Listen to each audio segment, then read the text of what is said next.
Olá, amigos do YouTube, gostaria de pedir um pequeno favor a vocês. Se possível, deixem um like nesse vídeo, compartilhem esse vídeo nas redes sociais. Sempre teremos vídeos novos toda semana, então deixe seu comentário também.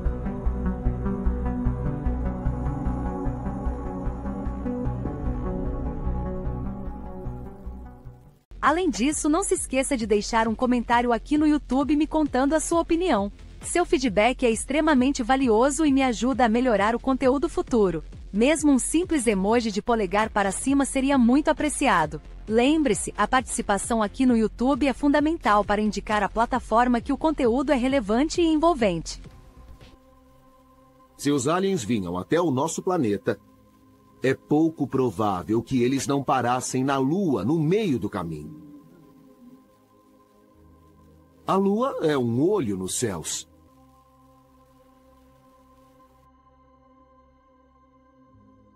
A NASA diz que a Lua é aparentemente oca. Durante as missões da Apollo, o módulo de comando bateu na Lua.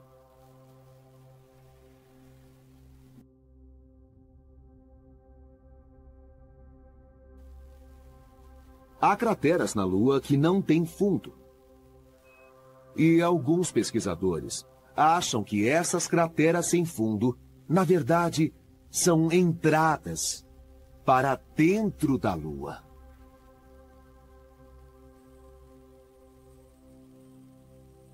Quanto mais você sabe, maior fica o enigma da Lua.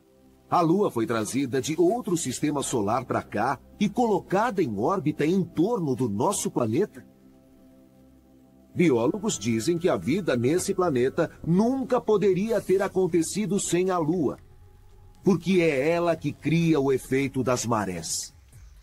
Sem o efeito das marés e sem o movimento rítmico nos oceanos, a vida nunca teria começado nesse planeta.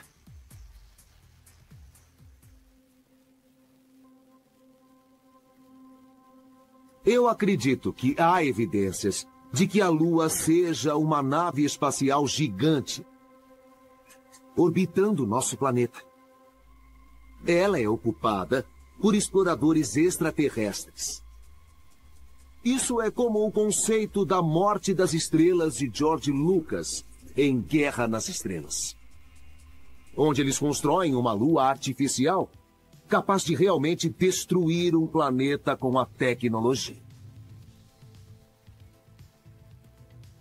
Mas se seres alienígenas usam a Lua como um tipo de satélite para a observação da Terra, é para quê? Qual seria o propósito? E onde está a prova? Eles gostariam de nos ver evoluir, sabe? Eles são grandes mestres, grandes avatares. Eles são grandiosos e nós também. E precisamos aproveitar todo o nosso potencial.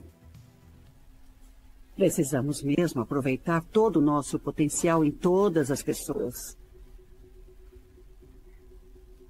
Hoje, ainda estamos vivendo como se estivéssemos sozinhos no universo. Enquanto centenas e milhares de pessoas veem artefatos estranhos pelos céus há 5.000 anos.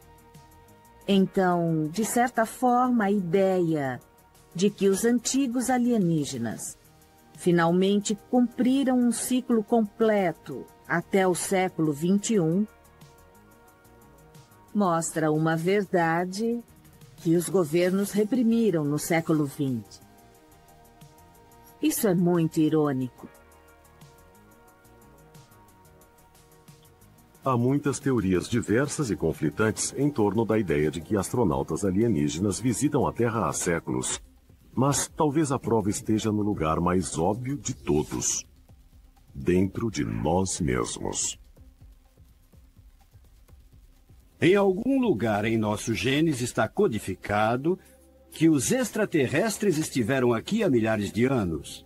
Vai levar algum tempo até que essa mensagem seja aberta para nós, talvez em nossos cérebros. Eu não acredito que extraterrestres, antigos astronautas, sejam o elo perdido. Eu acho que eles podem muito bem ser o início do elo. O elo que ajudou a alterar geneticamente os seres humanos. O elo que iniciou nossa civilização como nós somos hoje. É bem possível que eles tenham vindo aqui, visto alguma criatura e dito: quer saber? Vamos desenvolver isso. Pode levar mais de 10 milhões de anos para que essa coisa fique inteligente. Então eles nos criam e somos inteligentes agora, não somos?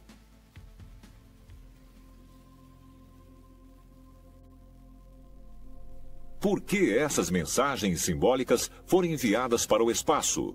Alguns teóricos sugerem que o cérebro por trás do programa Apollo, Wernher von Braun, esperava encontrar mais na Lua do que a NASA queria que o público soubesse. Wernher von Braun disse que a próxima guerra mundial seria contra os extraterrestres. Suas observações foram extremamente controversas. Alguns disseram que simplesmente não poderia haver outra guerra mundial, agora que nós temos armas atômicas. Outros especularam que ele sabia de algo e estava insinuando alguma terrível verdade. Outra história conta que Von Braun afirmou que tivemos a ajuda deles para irmos ao espaço. Se alguém sabia sobre os extraterrestres, seria um cara como Wernher von Braun. Alguns teóricos propõem que seres alienígenas não só ajudaram o homem a chegar à Lua, mas que, chegando lá, descobrimos evidências de que não estamos sozinhos. E eles afirmam que a prova mais concreta pode ser encontrada ao examinar nossa última viagem tripulada à Lua, a missão Apollo 17 em 1972. Com certeza não nos contaram tudo, e há muita informação duvidosa sobre os pousos na Lua, sobre o que eles revelaram. A Apollo 17 foi, na verdade, uma missão para recuperar tecnologia. Parece que um geólogo passou por aqui antes da gente. Parte da missão tem a ver com o próprio local de pouso. Havia várias montanhas na área que não pareciam montanhas. Uma delas tem uma aparência bem hexagonal e elas são muito semelhantes a estruturas artificiais. Os astronautas foram direto para essa montanha hexagonal, pararam na colina acima dela e saíram do veículo lunar. O interessante é que nos 20 ou 30 minutos seguintes, a NASA tem o controle da câmera do veículo e apontaram para tudo, menos para o que os astronautas estavam fazendo. Eles tiveram muito tempo para descer dentro dessa depressão em forma de V. Podemos voltar. Está tudo bem. É intrigante como não vemos nenhum dos astronautas até que eles voltam para o veículo lunar. Pronto. Sem dúvida, o mistério é o que eles estavam procurando. É possível que fosse uma tecnologia alienígena antiga? Sugerem que mais intrigante do que a formação hexagonal é o que aparece em outro local que foi filmado. A cratera Short. Olha só, solo laranja. Não tire daí até eu ver. Está por toda parte. É laranja. Na cratera Short vemos o solo laranja que foi descoberto no local de pouso. E esse solo era laranja porque tinha uma grande quantidade de oxigênio nele, o que foi uma surpresa. Mas a maior surpresa é que se olharmos bem para a cratera, vemos objetos que, a princípio, podem parecer rochas a olho nu. Mas analisando com o olhar de um engenheiro, o que vemos são mecanismos.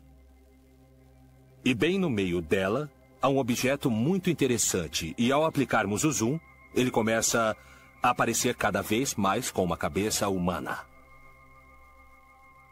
Mike Barra e seu colega pesquisador Richard Hoagland conseguiram os negativos de primeira geração da cratera Short. E realçando as cores presentes no filme, descobriram que o objeto parece ser metálico. O mais intrigante é que na parte superior da boca havia uma faixa vermelho vivo pintada. E ela brilhava e reluzia como se fosse metálica. Então nós chegamos à conclusão de que o que estávamos vendo é provavelmente a cabeça de um robô humanoide. Os restos de uma explosão que danificou e destruiu um monte de coisas mecânicas. Será que a NASA realmente recuperou artefatos alienígenas da Lua? Curiosamente, em 30 de junho de 1972, apenas 5 meses antes da missão Apollo 17, Wernher von Braun se aposentou da NASA, frustrado com a direção que o programa Apollo seguia. No entanto, Ele continuou seus esforços para voltar ao espaço e recorreu a amigos ricos e poderosos para conseguir ajuda. Mas o que ele disse a eles? É possível que exista um programa espacial secreto?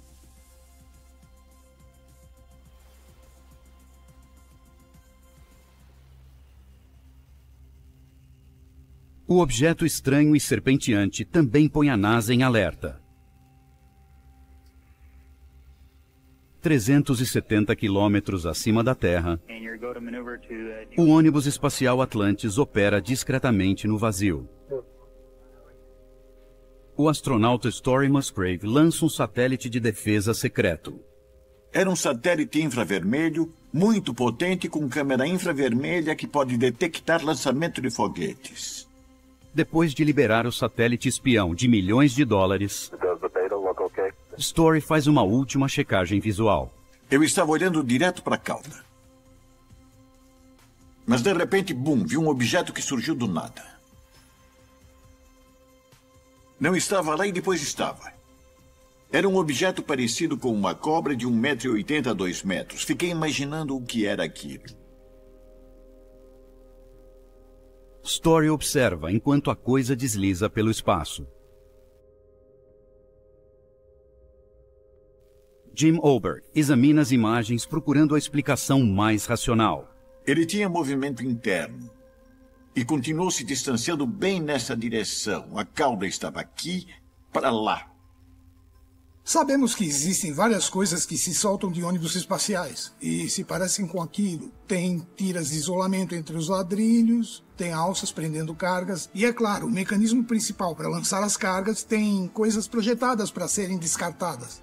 Cada peça de um ônibus espacial é cuidadosamente documentada antes da decolagem. Então, a NASA acredita que identificar a peça que falta solucionará o mistério. Main gear touchdown. Mas quando Story verifica com os mecânicos do ônibus espacial em solo, o mistério se aprofunda. O veículo estava normal quando voltou para a Terra. Não faltava nada que não devia estar nele. Não tenho resposta. Se isso não é um artefato feito pelo homem, outras opções ficam em aberto. Story Musgrave não descarta a hipótese de vida no espaço. O espaço em si não é hostil. Essa é a perspectiva humana a respeito. Só é hostil para a condição humana. A vida é poderosa. Ela surge, ocorre e prospera em todos os ambientes. Acho que a vida está em todos os lugares. Formas de vida descobertas recentemente nos ambientes mais hostis da Terra sustentam o entusiasmo de Story. Só para resumir, nós encontramos vida em todo tipo de lugar inesperado. Vida em pedras, vida em temperaturas altas, vida em pressão elevada. Todo mundo dizia impossível. Mas encontramos. Então, acho que temos que considerar. Lift off. Em 2007, criaturas similares a insetos, chamadas de tardígrados, são enviadas para a nossa órbita. Após 10 dias de exposição ao vácuo, os minúsculos astronautas ainda estão vivos e saudáveis. A resistência dos bichos é impressionante, mas o astrobiólogo da NASA, Chris McKay, não acredita que algo possa viver permanentemente no espaço. Podemos nos perguntar se a vida pode existir no espaço, não em um planeta, mas flutuando no espaço. Com certeza tem energia o bastante vindo do Sol.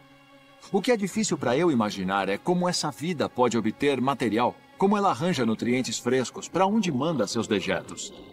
Quem sabe? O sinistro objeto, similar a uma cobra, é diferente de tudo o que já foi registrado. E até agora, a NASA não tem uma explicação oficial. Mas para Story Musgrave, seu encontro com esta enguia espacial reforça que sabemos muito pouco sobre o cosmos. Até que ponto nós compreendemos tudo o que acontece no espaço? Nós não entendemos nada. E ele não vai se despir para nós.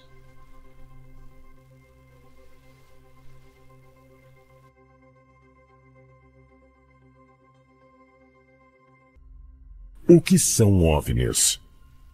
De onde eles vêm? e quando os governos começaram a estudá-los. Em 1947, uma série de aparições nos Estados Unidos deu origem a uma análise sem precedentes do fenômeno dos OVNIs. Mas a sua investigação interna revela o inimaginável. Junte-se a nós para investigar como a Força Aérea dos Estados Unidos, em 1947, chegou à fantástica conclusão de que os OVNIs são de outro mundo. 24 de julho de 1948, Montgomery, Alabama. O piloto-chefe Clarence Childs e seu copiloto John Whitehead estão pilotando um avião de passageiros DC-3 em um voo noturno de rotina, quando Childs avista um objeto se aproximando rapidamente no céu. O piloto vê essa nave. Ele sabia que ela não deveria estar ali. Ela não se parecia com nada que ele pudesse reconhecer facilmente.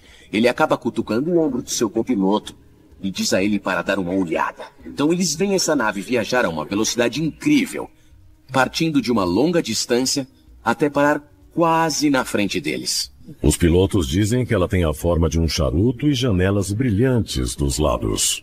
Essa coisa os fechava rápido. Eles se prepararam então para o impacto, tomaram uma medida evasiva. Mas o objeto passou rapidamente pelo lado do avião. Esse é um caso clássico de profissionais treinados de aviação, pilotos que viram essas coisas e afirmaram ser diferentes de tudo o que há na Terra. A quase colisão é levada a sério pelo governo dos Estados Unidos. Eu acho que as Forças Armadas sabiam que esse era um caso sólido. Eles sabiam que as próprias testemunhas eram muito confiáveis. O caso realmente mostrou como esses fenômenos poderiam ser perigosos. Os pilotos sabiam que deveriam tomar medidas evasivas para não colidir com essa nave não identificada. Quando observamos pilotos altamente treinados, com nada a ganhar e, logicamente, tudo a perder por alardear esse tipo de coisa, em termos de credibilidade, esse é o máximo possível. Eu acho que as Forças Armadas sabiam que, como os voos comerciais aumentariam nos últimos anos e décadas, o problema precisava ser resolvido. Não interessava se os OVNIs eram alienígenas ou não. O fato de ter uma nave física ali que pudesse potencialmente causar aquela colisão, derrubar um avião, esse era o problema que precisava ser resolvido. Mas, de acordo com Alfred Loading, engenheiro aeronáutico e investigador do Projeto Sign, o problema é algo que a Força Aérea tem dificuldade em aceitar. Loading foi o primeiro de fato a questionar se era possível que estivéssemos lidando não com tecnologia americana, nem com tecnologia soviética, mas com extraterrestres.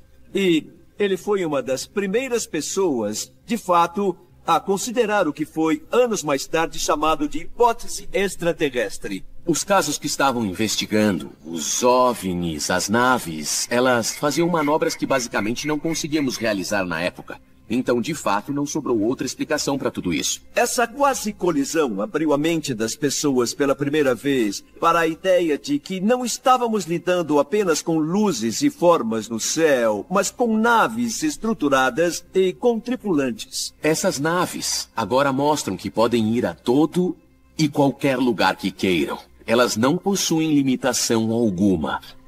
Até hoje, o caso Childs Whitehead não foi identificado. Mais tarde, quando pessoas envolvidas no projeto Blue Book, como o capitão Ruppelt, olharam para trás e se perguntaram quais eram os casos mais concretos dos arquivos, essa quase colisão estava bem no topo da pilha. O caso Childs Whitehead leva alguns especialistas a considerar uma possibilidade inimaginável. Se não somos nós, poderia ser este algum tipo de tecnologia extraterrestre? Estamos sendo visitados? Após uma onda de avistamentos na década de 1940, o órgão do governo americano responsável pela investigação de OVNIs, o Projeto Sign, foi incumbido de encontrar uma explicação. O Projeto Sign investigou vários relatos, envolveu cientistas para descobrir com o que estavam lidando e, finalmente, eles fizeram uma avaliação uma avaliação de inteligência, conhecida como a estimativa da situação. Esse foi um documento que essencialmente delineou suas conclusões. Ele propôs a explicação de que os fenômenos envolvendo OVNIs realmente estavam ligados a alienígenas e extraterrestres. Até hoje, esse relatório teoricamente foi visto apenas por um grupo selecionado de pessoas. Ninguém consegue encontrá-lo. Ele desapareceu de forma misteriosa. Há inúmeros pedidos pela Lei de Liberdade de Informação, mas o documento simplesmente não existe. Ele foi suprimido, ele foi escondido, talvez tenha sido destruído. Era como uma bomba. Isso marca o início da negação do fenômeno ufológico, que já dura décadas. Esse foi basicamente o nascimento da fase de negação militar. Era como se uma parte dissesse que é verdade e a outra negasse o fato.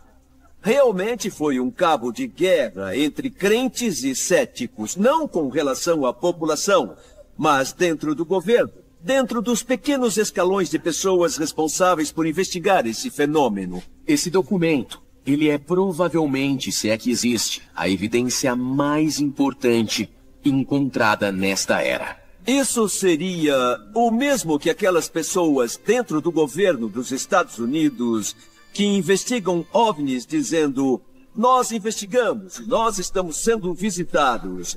É como se o chefe do Estado-Maior Conjunto dissesse: quer saber? Toda essa conversa sobre OVNIs é real. Estamos sendo visitados, não estamos sós. Consegue imaginar a reação da população? Este é o Alienígenas, expondo os maiores segredos do planeta Terra. Imagens recentes da NASA revelam objetos estranhos que podem ser OVNIs enormes do tamanho de planetas, precipitando-se na superfície do Sol para depois voltarem ao espaço. Será que os OVNIs realmente atravessam vastas distâncias no espaço?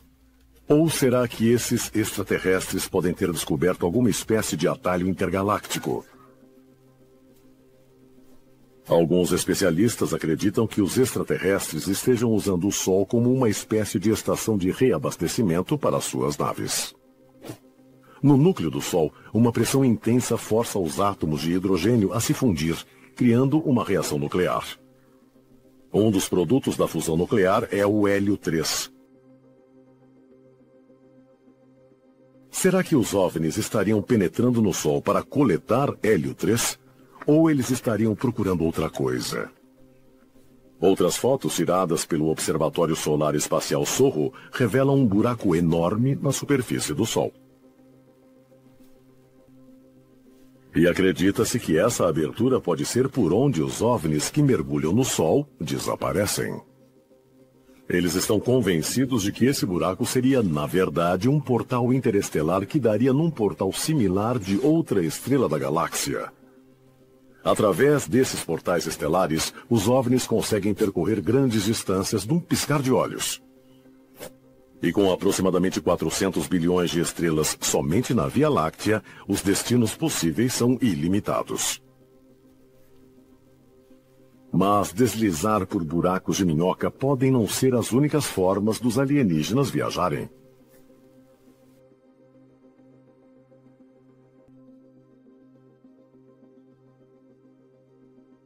Ipswich, Inglaterra, 26 de dezembro de 1980. O incidente na floresta de Rendlesham. Soldados americanos estacionados nas bases aéreas britânicas de Bentwaters e Woodbridge veem umas luzes estranhas vindas da floresta de Rendlesham. O John Burroughs e o Gene Penniston, junto com vários colegas, pediram permissão para ir até a floresta para investigar o que eles inicialmente acharam ter sido uma aeronave acidentada. Quando Burroughs e Penniston chegaram naquele lugar, eles encontraram numa clareira não uma aeronave acidentada, mas um OVNI pousado. A equipe de segurança consegue se aproximar o suficiente para perceber umas marcas estranhas que lembram hieróglifos egípcios. Os homens retornam rapidamente à base para relatar o que tinha sido encontrado. Mas quando outra patrulha é enviada, eles não encontram nada, além de 3 marcas profundas no chão onde o OVNI tinha estado. Possivelmente deixadas pelo trem de pouso da nave. Um contador Geiger detecta altos níveis de radiação nas pequenas depressões. O Ministério da Defesa britânico inicia uma investigação extensiva. Os depoimentos de Burroughs e Peniston revelam algo surpreendente. Apesar de eles terem estado na presença da estranha nave apenas por alguns momentos, seus relógios revelaram que se tinham passado 45 minutos. É um fenômeno que os ufólogos chamam de tempo perdido. Vários abduzidos referem esse tempo perdido, no qual uma coisa que dá a impressão de ter ocorrido em pouco tempo, na verdade levou 3 ou 4 vezes mais. É uma coisa bastante comum. Muitos especialistas acreditam que o tempo perdido pode ser consequência da forma como os OVNIs viajam.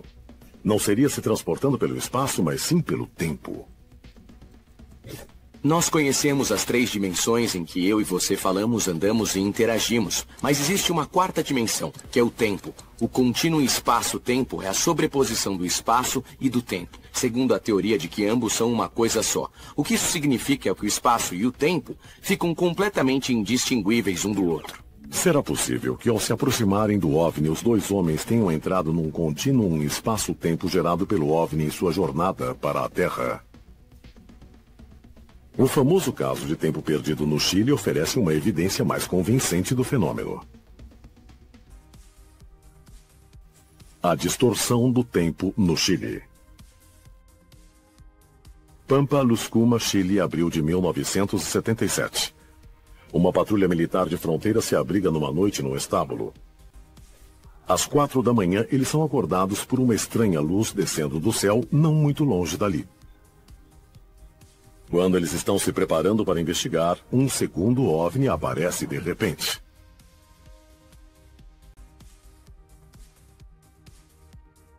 O cabo Armando Garrido se aproxima do segundo objeto e desaparece no meio do clarão. A patrulha procura desesperadamente pelo colega desaparecido. 15 minutos depois, eles ouvem um baque alto e encontram o cabo perdido deitado no chão, não muito longe deles. Ele está vivo, mas marcado para sempre. Garrido se espanta ao descobrir que seu relógio digital mostra uma data 5 dias no futuro, além de estar com uma barba de 1 semana no rosto. Como poderiam ter se passado 5 dias, quando haviam se passado apenas 15 minutos para os seus companheiros? Será que o cabo Garrido teria sido abduzido e transportado por um portal de tempo parecido com o que os soldados da floresta de Rendlesham tinham vivenciado? E será que a viagem no tempo poderia explicar como os OVNIs enormes tinham aparecido do nada e desaparecido sem deixar traços?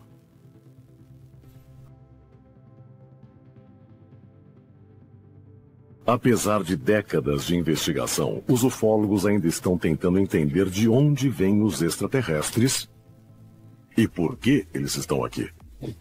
Alguns peritos acreditam que eles se originam de um planeta ainda não identificado, distante do nosso sistema solar. Outros acreditam que eles percorrem enormes distâncias pelo espaço interestelar ou através de portais interdimensionais.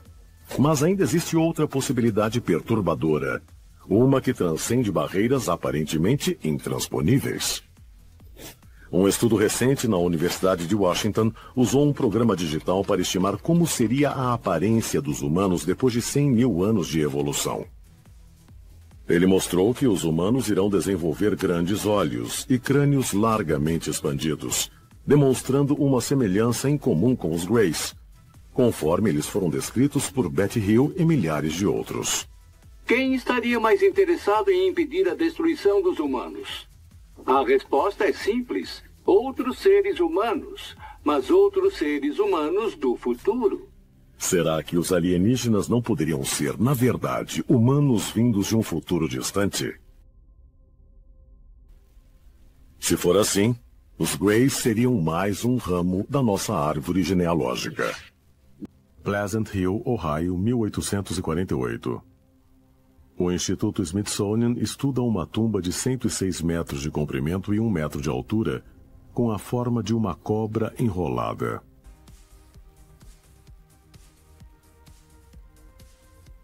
Como as linhas e geóglifos de Nazca, essa forma reptiliana conhecida como túmulo da serpente pode ser vista apenas do céu. Assim como em Nazca, o que acontece com essas tumbas de terra é que têm forma de símbolos facilmente reconhecíveis. Mas a menos que se olhe a partir do alto, você não reconhece nada. Na lenda nativo-americana, nós a chamamos de serpente pluma, que provavelmente corresponde a Quetzalcoatl das tribos do México. A teoria da serpente pluma está relacionada a algo que veio do céu. Veio do território extraterrestre. A tumba da serpente e outros lugares que os índios chamavam de locais de adoração são muito importantes de estudar. Algumas coisas estão relacionadas para o bem-estar do planeta, seja o sistema magnético, sejam as linhas naturais, seja a observação de pontos de outros mundos que existiam aqui antes. Segundo historiadores e antropólogos, uma cultura indígena americana chamada o povo Fort Ancient construiu as tumbas há quase 1000 anos. Mas por quê? A Tumba da Serpente é um sítio extraordinário, é um dos sítios mais importantes da América do Norte. Parece até que está sinalizando para alguém que passa acima que ele ou ela está se aproximando de um sítio importante. Por que um povo supostamente primitivo construiu uma obra colossal que, como os geóglifos e as linhas de Nazca, passou despercebida e ignorada pelas pessoas na Terra por centenas de anos? Talvez uma pista possa ser o fato de a Tumba da Serpente ter sido construída na beira da cratera de um meteoro que foi formada há aproximadamente 300 milhões de anos. Coincidência? Ou a proximidade da tumba ao meteoro tinha como fim marcar a presença de um elemento muito raro e precioso encontrado em meteoros, o irídio. O irídio tem grandes qualidades condutivas. É um dos mais raros elementos que existem e tende a se concentrar em áreas únicas por duas razões. Ou no ponto de colisão de um meteoro no passado, ou num local de atividade vulcânica. Em locais como a Tumba da Serpente, em Ohio, e vários outros sítios, vemos algum tipo de fonte de energia, que ou alimentava esses locais de energia, ou ainda oferece algum tipo de fonte de energia hoje, como o irídio e outros elementos exóticos. E se os extraterrestres sabiam desses locais, será que vieram extrair essa energia? A concentração de irídio naquele local é 10 vezes maior do que esperaríamos. A Tumba da Serpente é um tipo de memorial. Há a presença de outro mundo envolvido na extração desse irídio, em algum ponto do passado remoto ou talvez não tão remoto. A Tumba da Serpente pode ser um indicador de onde extraterrestres extraíam irídio como fonte de energia? Há anomalias gravitacionais, tais como as que ocorrem na Tumba da Serpente, em Ohio, que têm efeitos magnéticos e gravitacionais e que podem realmente afetar a sua consciência. Há grande possibilidade de que esses sítios foram construídos nesses locais em particular. Há um esforço global em andamento. Arquivos secretos, escondidos do público por décadas, detalhando cada encontro com extraterrestres, agora vêm a público. Estamos prestes a revelar a verdade sobre estes documentos confidenciais. Descobrir o que o governo não quer que você saiba. Este é o Alienígenas. Expondo os maiores segredos do planeta Terra. As luzes no céu são tão anormais que ele tenta, de verdade, seguir aquelas coisas para tirar uma foto e as pessoas acreditarem nele.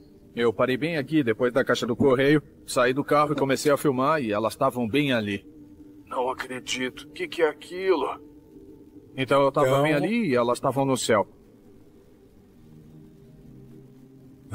E agora estamos em direção... Sudeste. Para Elizondo, o fato de as esferas terem sido vistas perto da área de treinamento da Marinha levanta a possibilidade de que poderiam ser de ordem militar.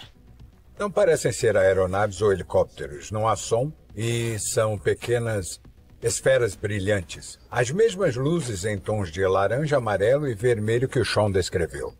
O que ele testemunhou é consistente com o relato de outras pessoas.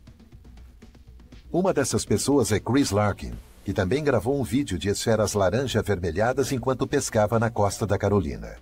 Minha esposa e os meus filhos tinham ido dormir. Eram umas 9 da noite. Eu joguei algumas linhas no mar e estava sentado numa cadeira, escutando uma música. E aí, do nada, uma luz laranja apareceu no céu. Sem barulho e nem movimento. Ela estava bem parada, em silêncio. Foi bem inesperado, para dizer o mínimo. Primeiro pensei que podia ser um helicóptero, porque não estava se movendo. Como tem muitas instalações militares perto dali, a gente vê helicópteros o tempo todo. E dá pra ouvir eles. Tipo, é bem óbvio. Então eu percebi que não fazia barulho, o que deixou tudo estranho. Tá bom, agora são 4. Como isso aconteceu? Eu não faço ideia. Descreva pra mim, se puder, como estavam as condições atmosféricas. Olha, o céu tava limpo. Eu acho que não tinha nenhuma nuvem e dava pra ver muito bem o reflexo no mar. Por isso eu sabia que não tava tão longe. Quando conheci o Chris, fiquei chocado com a sinceridade. Não pareceu ter ensaiado ou preparado nada. Sinceramente, quando perguntei o que pensava ser, ele não sabia. Ele só queria respostas. Agora, se essas coisas são balões, sinalizadores militares, drones ou qualquer coisa do tipo, simplesmente não sabemos. Será que são tecnologias avançadas dos Estados Unidos? É possível? Claro. Muito duvidoso. Será que são tecnologias de um inimigo? É bem possível. Será que são tecnologias de outro lugar ou pessoa? Sim, é possível. Os objetos descritos por Sean e os capturados em vídeo apresentam semelhanças, mas Elizondo quer saber se são os mesmos e o que são. Ele entra em contato com o tenente-coronel aposentado da Marinha Chris Cook, um consultor de aviação e ex-piloto de caça, para analisar os avistamentos. Oi, Lu, como vai? Sr. Cook, estou melhor do que eu mereço. Muito obrigado. Sr. Cook, o que eu gostaria de fazer, se não se importar, é enviar alguns vídeos para o senhor analisar. Não vou dar muita informação. Quero saber o que o senhor acha que é. Certo, tá bom. Vamos assisti-los então. Eles começaram com o vídeo de Chris Larkin. Tá bom, agora são 4. Então, eu não sei de que direção esse vídeo foi gravado, mas dá pra ver as luzes oscilando, algum tipo de névoa caindo, ou pode ser fumaça. Pra mim, parecem sinalizadores de luz. 2 deles estão caindo, Lu.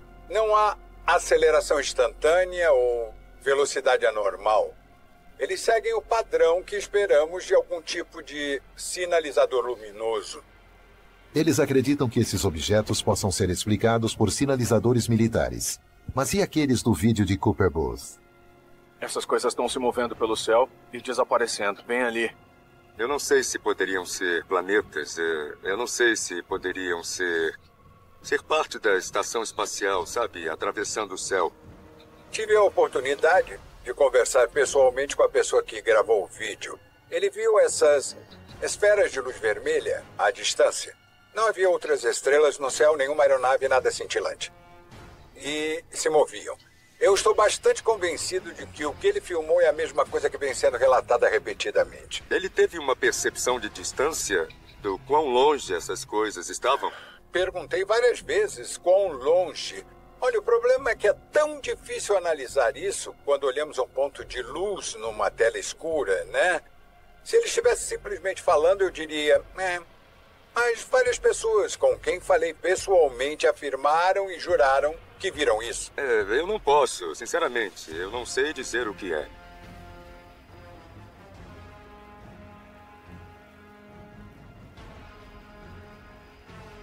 Elizondo também quer saber se Cook acha que os objetos vistos por Sean são drones espiões russos. Ele sentiu que aquela coisa era controlada por inteligência, que o que estava seguindo de fato. E depois de pouco tempo, desapareceu rápido como uma bala. Isso, sim, é incomum. Isso é incomum. Eu estou curioso para saber se o senhor nunca ouviu nada parecido. Eu não ouvi, com certeza. Lou Elizondo e Chris Cook não conseguiram determinar se os objetos vistos por Sean e Cooper são drones avançados. Isso poderia explicar outra onda de avistamentos a 2.400 quilômetros de distância? As autoridades locais estão investigando um número crescente de objetos misteriosos não identificados voando no Colorado. Recentemente, a mídia relatou um monte de avistamentos interessantes no céu de Colorado, o que foi descrito pelas autoridades locais e por outras testemunhas como luzes estranhas voando em agrupamento. Depois de viajar para a costa da Carolina para investigar uma série de avistamentos de esferas vermelhas, Lou Elizondo vai atrás de uma nova pista a 2.400 quilômetros de distância. No final de 2019, centenas de testemunhas relataram ver objetos não identificados sobre o Colorado. Os drones foram vistos até em Nebraska. A administração da aviação federal disse que não sabe o que são. Dezenas desses OVNIs foram capturados em vídeos. Uma das coisas que eu quero fazer é determinar se essas coisas foram feitas pelo homem ou são alguma outra coisa. Ninguém tinha uma prova concreta. A maioria dos vídeos do pessoal era um ponto branco, sabe? Com muito zoom, a imagem distorcia. Podia ser qualquer coisa. É difícil determinar o que é uma bola de luz quando o céu está escuro. É muito difícil ter perspectiva. É muito difícil determinar a altitude e a velocidade, porque não há como comparar o que você vê com alguma coisa estática. Meu rifle tem uma mira noturna, e aí eu usei para filmar o drone no céu e tirei uma foto da tela com o meu celular. Foi assim que eu consegui uma imagem melhor. Com o número de avistamentos prováveis aumentando, as autoridades preocupadas abriram uma investigação oficial no início de janeiro de 2020. Ela incluía mais de 70 organizações governamentais. As Forças Armadas convocaram uma reunião e levaram vários condados locais e algumas agências federais. Levaram pessoas do governo e os federais também estavam envolvidos.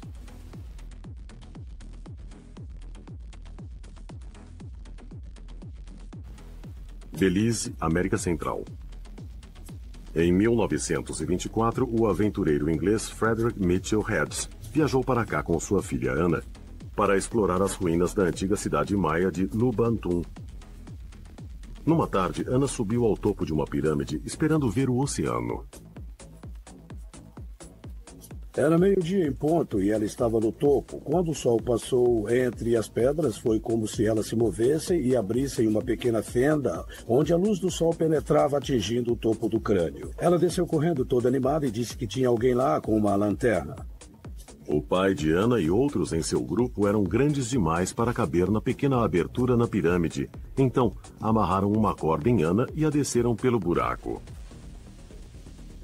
Quando voltou, Anna segurava um estranho crânio de cristal. Uma segunda busca descobriu a mandíbula dele. O crânio, em duas partes, pesava 5 quilos e parecia ser esculpida em uma única peça de rocha de cristal. É o único crânio de cristal que é quase perfeitamente humanoide, é o único que tem uma mandíbula separada. E quando eu digo quase perfeitamente humanoide, a única coisa que falta nele são as suturas no crânio. Era um crânio perfeito. Então, ele sugere que, apesar de ser um crânio humano em cristal, aqueles que o esculpiram sabiam que essa criatura não nasceu. De certa forma, ela veio para esse mundo em perfeição. A aparição do crânio criou uma sensação imediata entre os moradores locais. Quando os nativos o viram, foi como se Deus tivesse voltado. Eles começaram a chorar e a beijar a terra. Eles ficaram muito animados e Mitchell Hudson, vendo isso, o apresentou ao sumo sacerdote. Eles o puseram em altar e 24 horas por dia queimaram fogueiras em torno do crânio de cristal. Os anciãos maias acreditavam que antigamente 13 crânios de cristal foram enterrados em locais secretos em todo o mundo. Atualmente dizem que 7 já foram encontrados.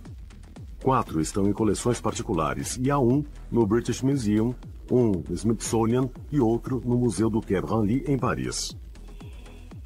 Todos foram foco de intensos exames, especulações e até de adoração. Muitos nativos e muitas pessoas que trabalham com os crânios de cristal dizem que os crânios de alto conteúdo de quartzo, e principalmente os crânios de quartzo, são os de maior frequência, energia ou vibração possível no plano físico. Então, muitos nativos adoravam ou cuidavam desses objetos porque sabiam que eles tinham, ou sentiam que eles tinham, a maior energia possível no plano terreno.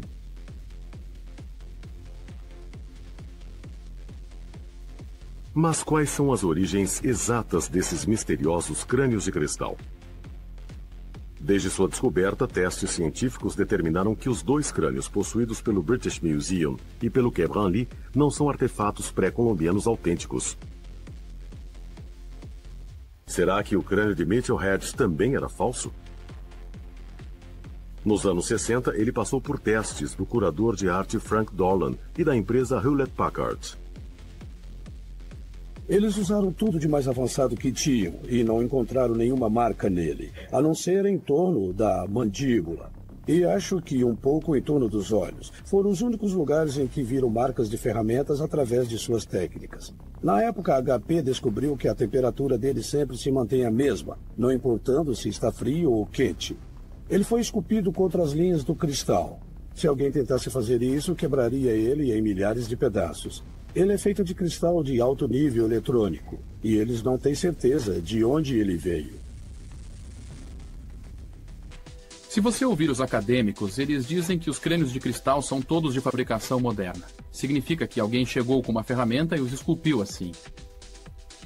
E é aí a grande divergência entre acadêmicos estabelecidos e pesquisadores alternativos como eu, que acham que os acadêmicos não usam todas as evidências disponíveis para chegar às suas conclusões. Resumindo, acreditamos que os acadêmicos estão errados em suas conclusões.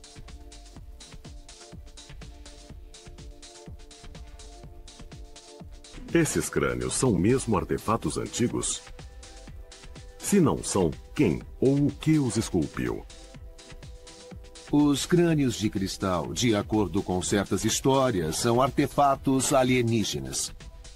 Algumas pessoas até acham que eles foram feitos em outro planeta. Acho que há relações entre crânios de cristal e os extraterrestres. Não necessariamente eles foram esculpidos e criados pelos extraterrestres. Eu soube que eles foram criados por humanos, mas foram criados especificamente como registro para civilizações alienígenas.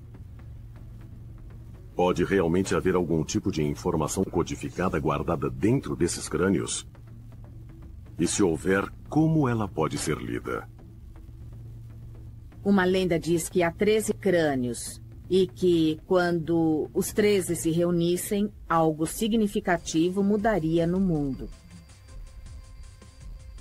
Lendas sugerem que há 12 mundos complementares por aí, planetas habitados por espécies inteligentes. Agora, nós pertencemos a esses mundos, ou a esses planetas, e nosso planeta Terra é chamado de planeta das crianças. Eles também sugerem que esses 13 crânios de cristal que supostamente existem no planeta Terra foram trazidos para cá de cada um dos 12 planetas. E que o 13º é o que aparentemente contém toda a informação de todos os 12 mundos diferentes.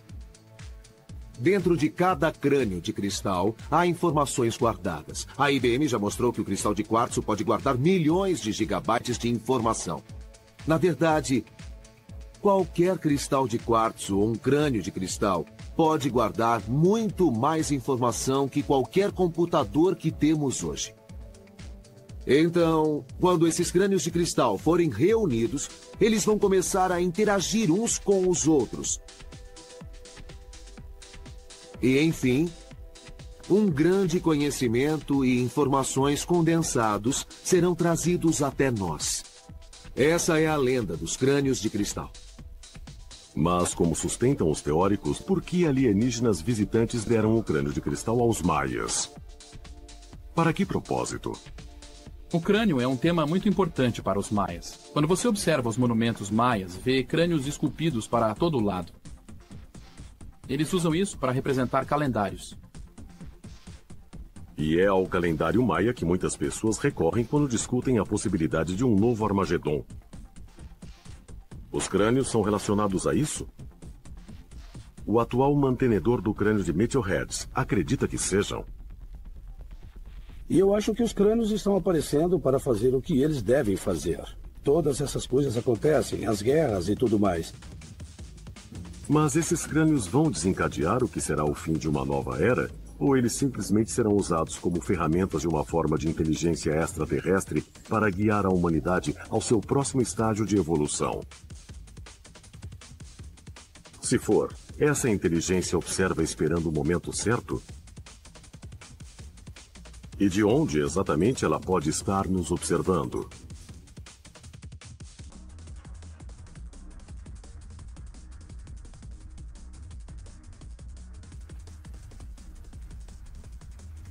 Se seres extraterrestres existem no universo, onde eles estão? Essa foi a pergunta feita por Enrico Fermi, um dos principais cientistas do século XX.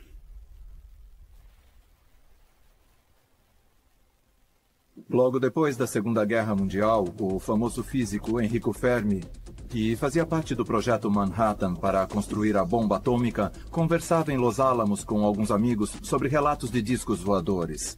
E Fermi, de repente, disse em relação a seres extraterrestres inteligentes, onde eles estão? E ele simplesmente queria dizer que, se havia uma civilização em algum lugar na galáxia que surgiu centenas de milhões de anos atrás, ela teve muito tempo para se espalhar por essa galáxia. Fermi disse: bem, se existe tantas civilizações por aí e todos esses planetas lá fora, então cadê todo mundo? O paradoxo de Fermi, como ficou conhecido, foi uma tentativa de explicar a falta de evidência de alienígenas, apesar da probabilidade matemática de sua existência.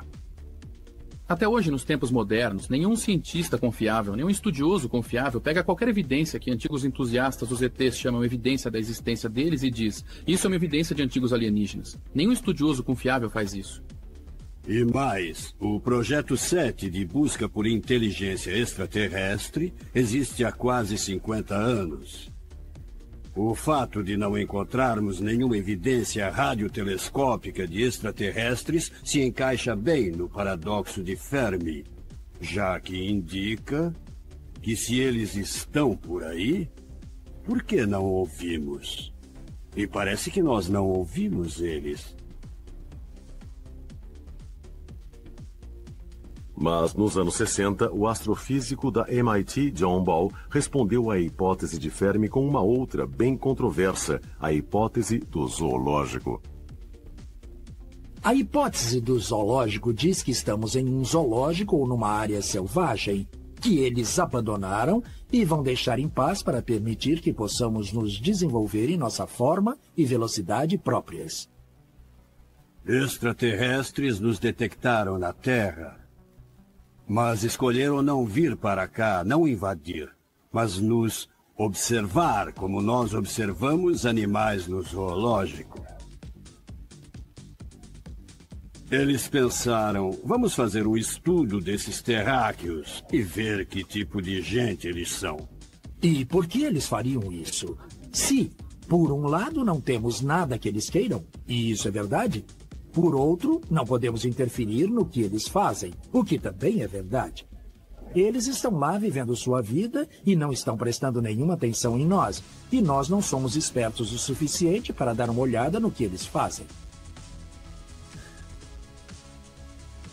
É nessa situação que estamos. Temos algo que olha para baixo e nos monitora. Estamos na placa de Petrie e não podemos nos afastar o suficiente para ver o que há por trás desses olhos, por trás do microscópio.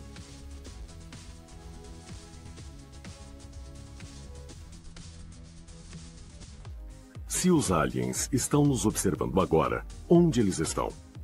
Alguns acreditam que eles estão no espaço nos conhecidos pontos de Lagrange, chamados assim por causa do matemático e astrônomo Joseph Lagrange, que os descobriu em 1772. Existem 5 pontos desses entre o Sol, a Terra e a nossa Lua. O ponto de Lagrange fica entre 2 corpos, onde forças se equilibram. Pense em uma gangorra. Quando tem uma pessoa bem pesada e uma bem leve, há um ponto de equilíbrio nisso, e esse é o ponto de Lagrange. Enviamos alguns de nossos satélites aos pontos de Lagrange. É um ponto no espaço onde você pode ficar inerte por milhões de anos, se for preciso, sem ter que se preocupar com correções de curso. Se for a qualquer outro lugar no sistema solar para acompanhar o ritmo da Terra enquanto ela gira em torno do Sol, você vai mudar continuamente a sua posição. As pessoas falam sobre os pontos de Lagrange como um lugar onde uma nave espacial pode se esconder. Porque você não tem que fazer muito para ficar naquele lugar. Ele é equilibrado e você é apenas levado. Se uma expedição extraterrestre visitasse nosso sistema solar, eles poderiam colocar uma sonda nesses pontos específicos para nos observar, para nos registrar o que quiserem. Então, isso não é uma coisa... Foram esses professores de universidade e astrofísicos que propuseram isso.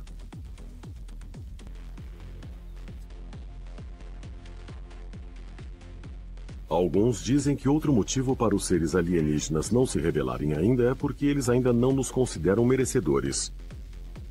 Isso forma a base da hipótese da selva de John Ball. A hipótese da selva diz que se você tem animais como formigas que vivem na selva, não importa quanto eles sejam, suas chances de ver um ser humano são muito pequenas. E não por estarmos nos escondendo ou coisa assim. Simplesmente não temos motivos para entrar na selva e pisar nos formigueiros. Então, a ideia de que, provavelmente, estamos relacionados com inteligência extraterrestre avançada, como um formigueiro é para os humanos. E o fato de nunca termos visto nenhuma inteligência extraterrestre é só por não termos nada que eles queiram. Podemos estar lidando com uma coisa que pode ter vindo e ido embora desse planeta literalmente milhares e talvez milhões de anos e que manteve a distância durante a última era da humanidade por motivos desconhecidos. E talvez esteja esperando que nós finalmente cresçamos. Uma coisa que pode ser dita com bastante confiança é que se o contato for iniciado por eles, eles serão não apenas superiores a nós, serão extremamente superiores a nós. Eles não serão só iniciantes como nós, eles serão bem mais avançados.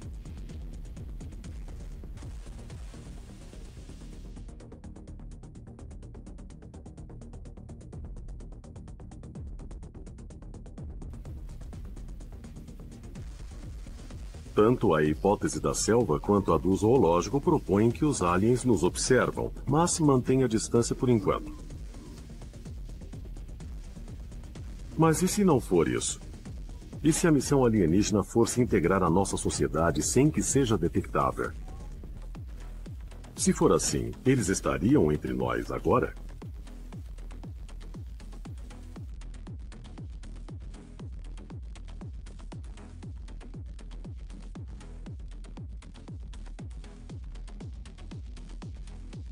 Os aliens podem ter vindo à Terra por muitos motivos. Para a mineração, para acasalamento, para conquista ou simplesmente para a exploração. Certamente queremos sair e descobrir sobre as coisas que não sabemos. Vemos a Lua e queremos ir até lá descobrir mais sobre ela. Vemos Marte e queremos ir lá. Queremos ir a Júpiter e enviamos nossas sondas. Então, se os aliens forem parecidos com a gente, talvez tenham o mesmo tipo de motivação. Eles só querem aprender. Como demonstramos curiosidade, há outras espécies por aí que têm a mesma característica. Seria muito egoísta pensar que somos os únicos exploradores nessa galáxia. Seria uma constatação muito triste sugerir que somos os únicos com cérebro que querem sair por aí explorando. Nossas jornadas pelo espaço foram breves e exploratórias, mas será que outros seres que viajaram milhões de quilômetros até a Terra podem ter ficado? Se ficaram, será que ainda estariam entre nós? Muitos teóricos acham que isso tudo aconteceu no passado, que os extraterrestres vieram aqui, fizeram isso e fizeram aquilo, e depois voltaram para o seu planeta. Muitas evidências mostram que os extraterrestres que vieram para cá no passado nunca mais foram embora. Eles têm bases em algum lugar no planeta. debaixo de oceanos, dentro de montanhas.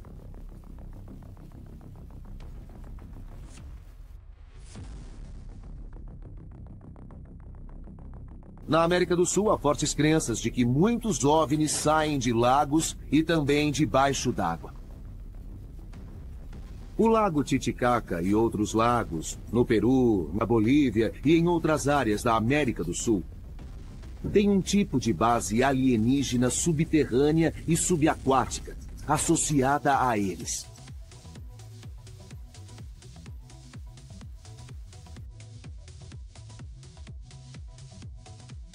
Presidente Thomas Jefferson. Cristóvão Colombo. Cruzadas na Idade Média. O que eles têm em comum? Eles vivenciaram ou acreditavam na possibilidade de encontros com extraterrestres. O fato é que há muitas descrições de vários cronistas falando de estranhas nuvens no céu que tinham um brilho vermelho. Colombo, na sua primeira viagem, registrou que viu um objeto brilhante saindo da água e entrando na atmosfera. Quem esteve lá? Por que eles vieram? Que pistas deixaram? Seres extraterrestres podem ter sido responsáveis por inundações bíblicas, pragas medievais e até mesmo antigos ataques nucleares. Visitas ocorrem desde a pré-história até os dias de hoje. Álamo Gordo, Novo México. White Sands, 16 de julho de 1945. No início da manhã, diversos militares e cientistas americanos se reuniram para acompanhar uma nova e poderosa arma que seria testada. Alguns acreditavam que o dispositivo seria um fracasso completo, outros que poderia destruir todo o estado do Novo México. Como precaução, as estações de visualização foram posicionadas a 20 quilômetros de distância. Precisamente às 5 horas, 29 minutos e 45 segundos, a primeira bomba atômica foi detonada. 3, 2, 1... Fogo!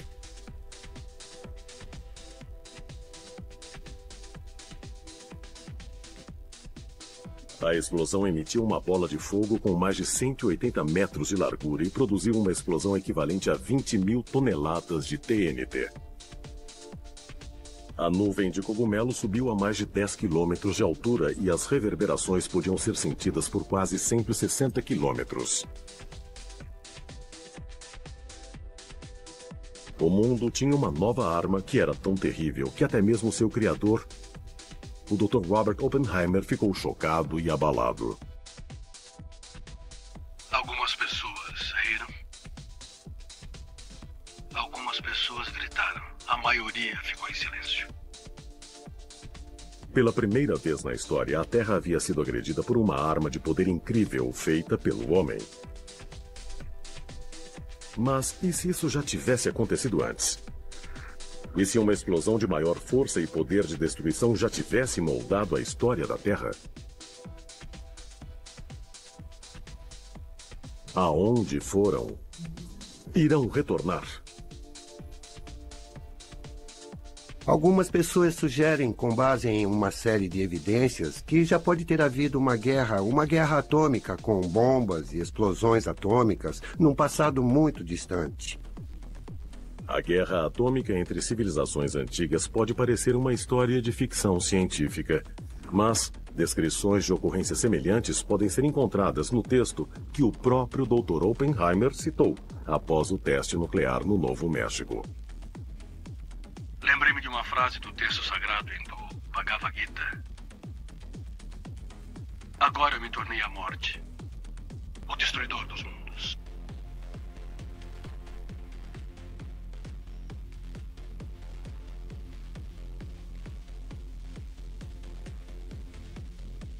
Encontros alienígenas imediatos. Parte de uma antiga escritura hindu conhecida como Mahabharata, o Bhagavad Gita, foi escrito entre os séculos 5 e 2 a.C. O texto, formado por mais de 100 mil versos, contém histórias sobre o antigo Império de Rama, que supostamente existiu há 12 mil anos, ou de 5 mil anos antes da primeira civilização conhecida na Mesopotâmia.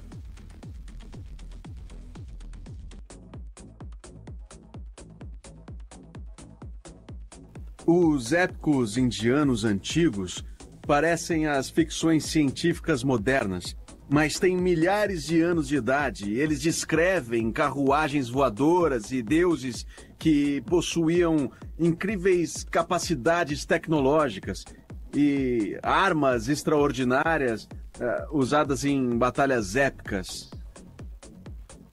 Eles tinham o que se chamava arma Brahma. Muitas pessoas foram chamuscadas, queimadas e derretidas pela arma Brahma.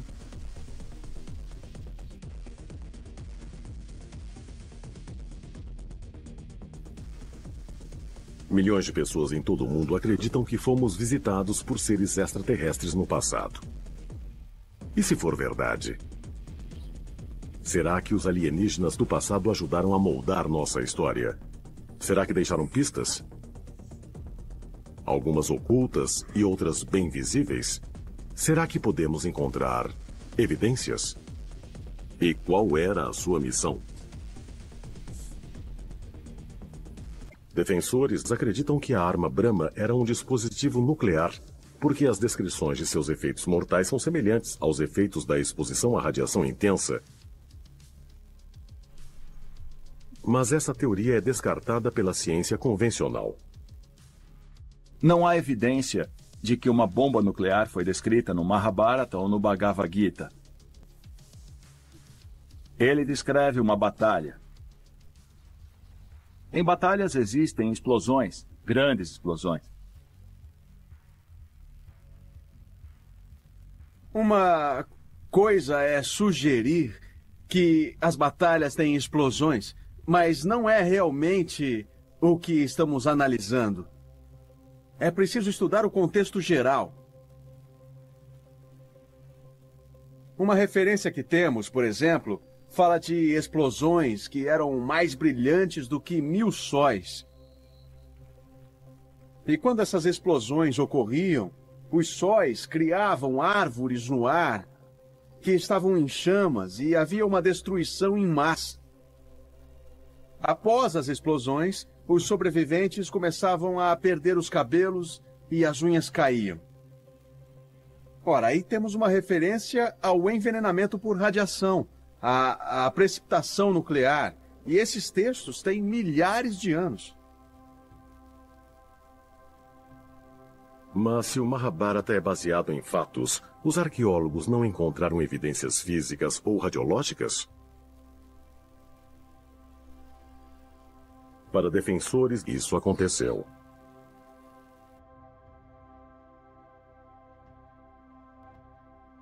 Vale do Indo, sul do Paquistão.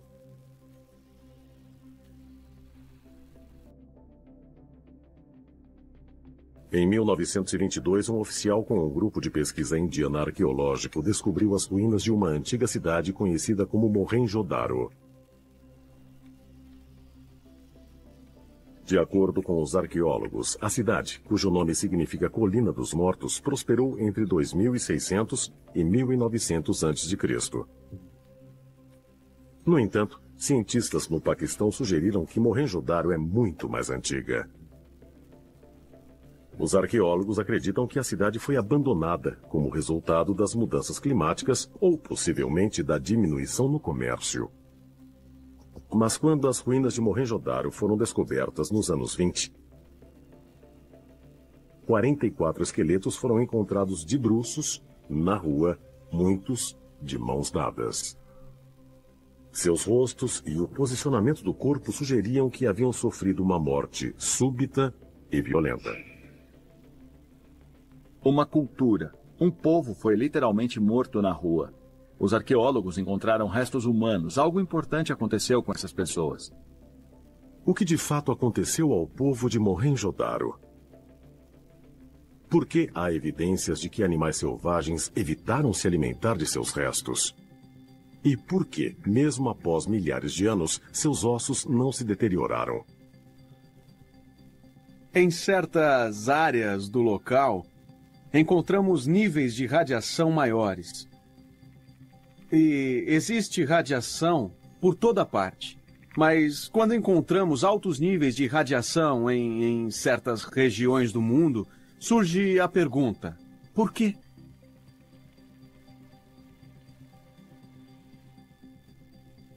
É possível que Mohenjo-Daro seja uma das cidades mencionadas no Bhagavad Gita? Uma cidade que sofreu o equivalente a um súbito ataque atômico?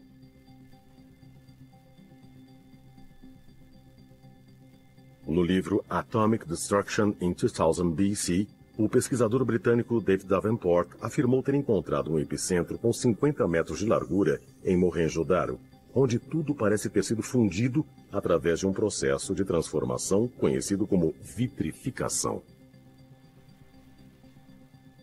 A vitrificação é um processo em que pedras comuns são derretidas a um estado de magma e depois elas endurecem de novo. Mas quando a pedra volta a endurecer, ela parece vidro. Em Mohenjo-Daro encontramos evidências de vitrificação, o que só poderia ter acontecido se o material fosse exposto ao calor extremo por algum tipo de explosão. Quando os arqueólogos britânicos, indianos e paquistaneses começaram a fazer escavações no deserto do Sião, nas fronteiras da Índia e do Paquistão, no final dos anos 40 e início dos anos 50, o que encontraram nessas cidades, Mohenjo-Daro, Harappa, Kodiji, eram evidências arqueológicas que mostravam que aparentemente havia armas atômicas. Só que isso aconteceu em tempos antigos. Há outras evidências em partes da África e do Oriente Médio em que parece ter havido uma espécie de explosão atômica e que transformou a areia do deserto em vidro. E foi exatamente isso que aconteceu em Alamogordo, no Novo México, quando detonaram a primeira bomba atômica no deserto. As estranhas ruínas encontradas no Vale do Indo podem realmente conter evidências de uma antiga explosão atômica? Em caso afirmativo, de onde essas armas poderosas vieram? Quem as usava e por quê? Os textos antigos indianos dizem, eu vou citar, a certa altura, 3 cidades gigantes orbitavam a Terra. E essas cidades gigantes eram descritas como sendo feitas de metal reluzente e ferro. E num ponto, essas 3 cidades entraram em guerra umas com as outras. E é descrito como os deuses lançavam armas uns nos outros, destruindo as cidades que ficavam em chamas, fazendo chover fogo sobre a terra. Então, quando leio essas passagens, a pergunta que eu faço é: o que é que nossos ancestrais tentaram descrever aqui? E eu acho que era algum tipo de tecnologia que foi utilizada e nossos antepassados, mesmo sendo altamente inteligentes, eles não entenderam os fundamentos por trás dessa tecnologia. Então a transformaram em algo divino, em algo sobrenatural, mas nunca foi divino, nunca foi sobrenatural. Se de fato Mahabharata descreve acontecimentos históricos, podemos encontrar relatos semelhantes em outros escritos antigos?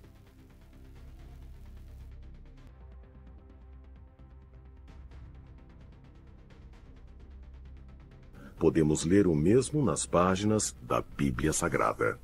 Segundo uma das histórias contidas no livro do Gênesis, anjos foram enviados por Deus para destruir as cidades de Sodoma e Gomorra por causa dos pecados de seus habitantes. Apenas um homem justo chamado Ló e sua família seriam poupados. Mas na fuga, a esposa de Ló ignorou a advertência dos anjos de não olhar para trás, e ao contemplar o horror e a devastação, ela foi transformada em uma estátua de sal. Se uma pessoa estiver em uma faixa de teste nuclear e testemunhar uma explosão nuclear, ela deve desviar a vista e não olhar diretamente para a explosão. E há uma descrição semelhante em um antigo texto bíblico, em que foram dadas instruções: o que quer que faça, não olhe para trás, porque senão você vai morrer. E com certeza, isso aconteceu com a mulher de Ló. A história de Sodoma e Gomorra pode ser, na verdade, a descrição de uma explosão nuclear como a descrita no Mahabharata hindu? As histórias do Mahabharata e da Bíblia representam acontecimentos históricos reais. Para os defensores da teoria, a resposta é sim. E eles acreditam que os supostos anjos que causaram a devastação eram, na verdade, seres de outro planeta, visitantes alienígenas que possuíam um armamento avançado.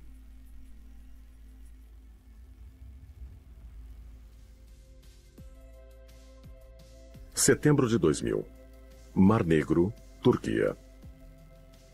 O arqueólogo marinho Robert Ballard e sua equipe de cientistas submarinos descobriram o que parece ser uma casa de fazenda 100 metros abaixo da superfície. Estimativas sugerem que a habitação submersa tem cerca de 7.500 anos. Ballard e outros estudiosos especularam que os níveis dos oceanos podem ter feito o mar Mediterrâneo jorrar através de uma represa natural, criando uma enchente tão grande que cobriu cerca de 150 mil quilômetros quadrados sob 150 metros de água. Mas além de encontrar as ruínas de uma antiga habitação, Ballard teria descoberto uma prova de que a história bíblica de Noé e o dilúvio é verdadeira. Essas aldeias não foram construídas debaixo d'água. Então, Ballard concluiu que o Mar Negro, como o conhecemos, só foi criado cerca de 8, 9 mil anos atrás. E é exatamente disso que se fala com a Arca de Noé e o dilúvio. É a mesma região onde a história se passou. Aliás, os arqueólogos sabem que na região do Mediterrâneo há mais de 200 cidades submersas conhecidas. Essas cidades também foram inundadas na mesma época em que o Mar Negro. Bíblia Sagrada. Também escrita no livro do Gênesis, a história de Noé nos conta que Deus viu que a maldade do homem era grande e decidiu destruir toda a criação.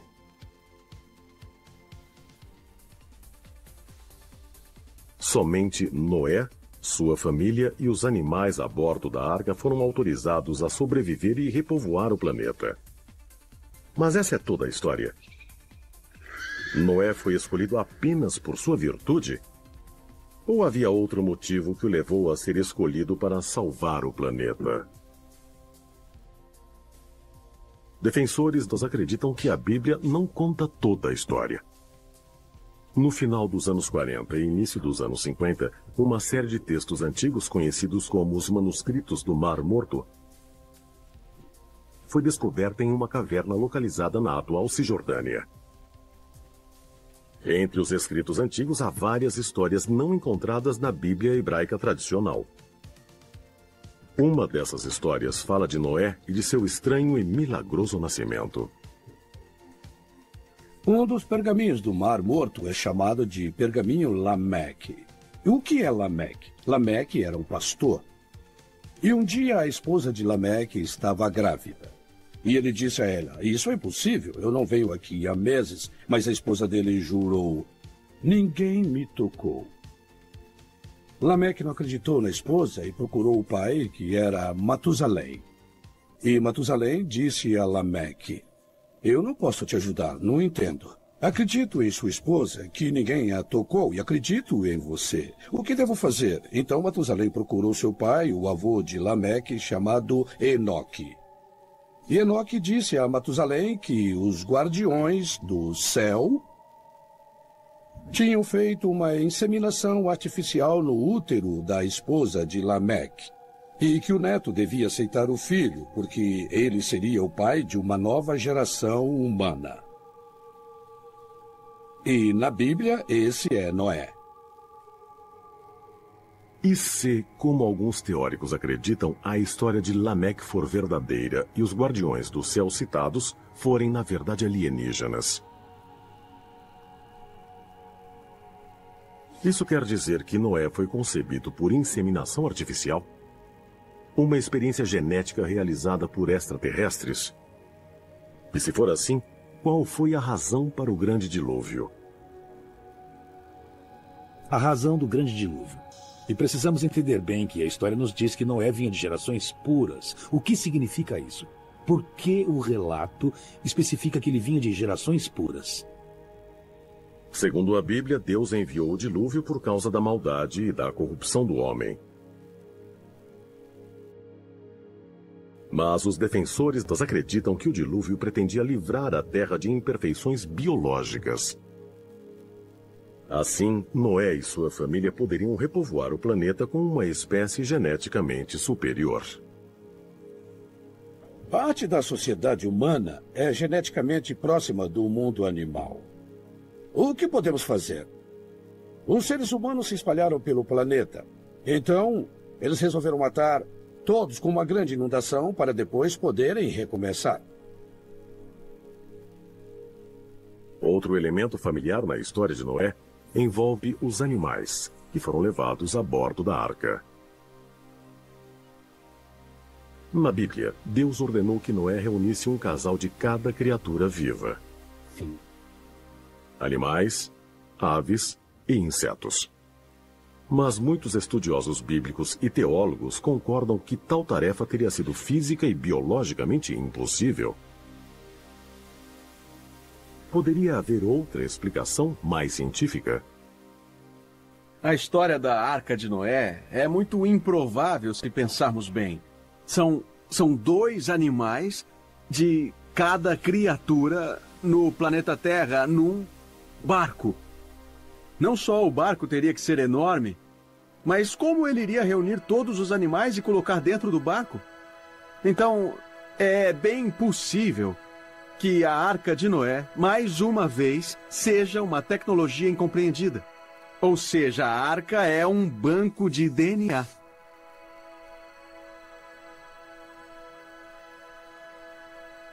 Poderia ser alguma tecnologia reunindo todas as coisas vivas em uma espécie de banco de DNA? Isso faz sentido. É difícil de imaginar que isso tenha acontecido há tanto tempo, mas se aconteceu, seria necessário contar como se fosse uma história. E a história da Arca funciona. Talvez fosse um banco de DNA extraterrestre também. Os extraterrestres precisam de plantas, animais e minerais desse planeta também. Assim como quando chegarmos a Marte, usaremos o que encontrarmos naquele planeta. Então os extraterrestres vieram para cá e quiseram fazer isso também. E se sabiam que algum cataclismo se aproximava, eles também iam querer preservar alguns animais e algumas plantas. E iam criar o que acreditamos que seja a Arca de Noé. Um banco de DNA alienígena? Existe alguma evidência de que tal coisa é mesmo possível? Em 2008, na ilha do Ártico de Svalbard, uma abóbada foi construída para armazenar as sementes de centenas de milhares de plantas no caso de uma catástrofe global.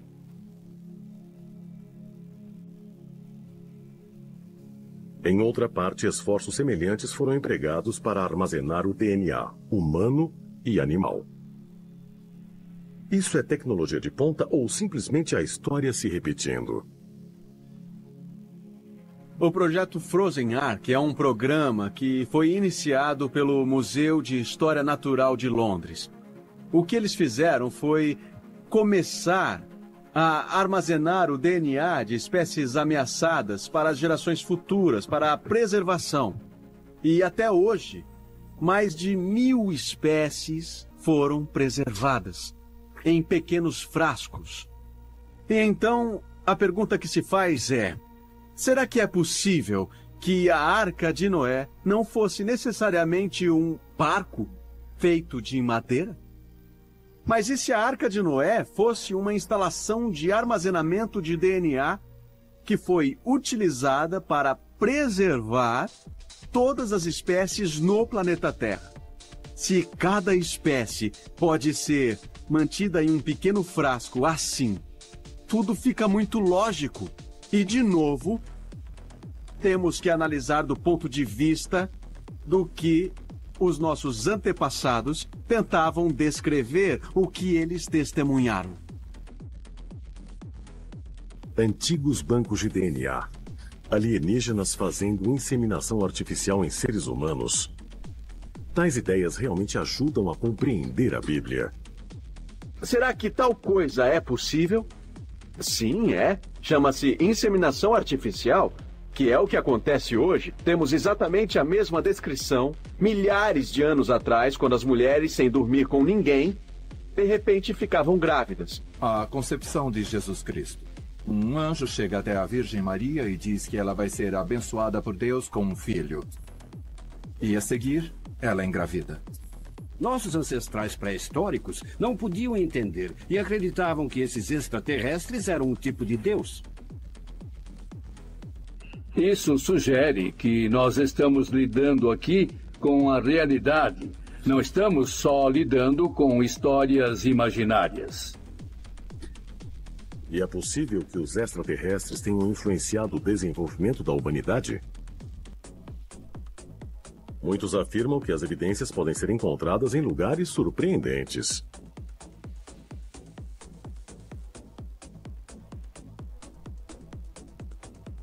Para aqueles que acreditam que encontros imediatos com seres extraterrestres ajudaram a moldar a história da Terra, é importante lembrar que não é só a história antiga que tem sido tão influenciada. Houve centenas de relatos verossímeis de criaturas estranhas, avistamentos de OVNIs e outros fenômenos que ocorreram até mesmo na Idade das Trevas. Houve avistamentos do mundo todo durante a Idade Média. Há histórias que vão desde a Escócia, a Inglaterra, a Itália, até as Cruzadas. E as cruzadas aconteceram há centenas de anos. E há certos pontos da batalha, em alguns casos da Turquia e de Jerusalém, em que há imagens. Há muitas descrições de vários cronistas falando de estranhas nuvens no céu que tinham um brilho vermelho. E uma imagem estranha saindo de uma nuvem no céu. Por que dizemos que isso é um OVNI? Porque, tradicionalmente, os OVNIs se disfarçam, formando uma nuvem em torno de si, e é essa nuvem que atravessa os céus como se fosse uma capa de invisibilidade.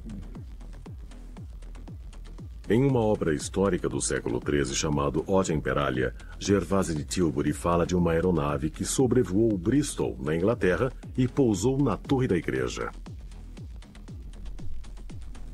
Ele utiliza especificamente o termo âncora. Não sabemos que tipo de âncora é. Mas uma criatura, um homem, saiu dessa aeronave e tentou soltar a âncora da torre. E as pessoas da aldeia começaram a apedrejá-lo, pensando que era uma espécie de demônio. Mas para os defensores da teoria dos antigos astronautas, evidências da presença alienígena durante a Idade Média não são encontradas apenas na literatura. Ao longo de toda a Idade Média, existem quadros magníficos. E em certas áreas da pintura, há o que parece ser OVNIs. Eles estão sempre flutuando no céu, geralmente acima da Virgem Maria ou de Jesus no crucifixo. Em alguma parte, há cenários que retratam o que parecem ser OVNIs.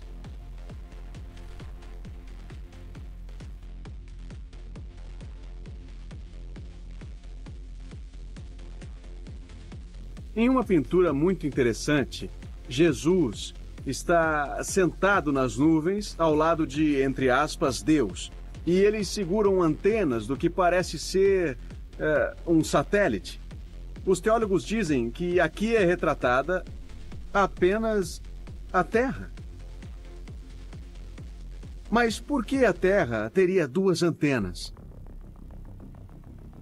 E por que ela seria redonda? Afinal, o ponto de vista dominante na época era de que a Terra era plana.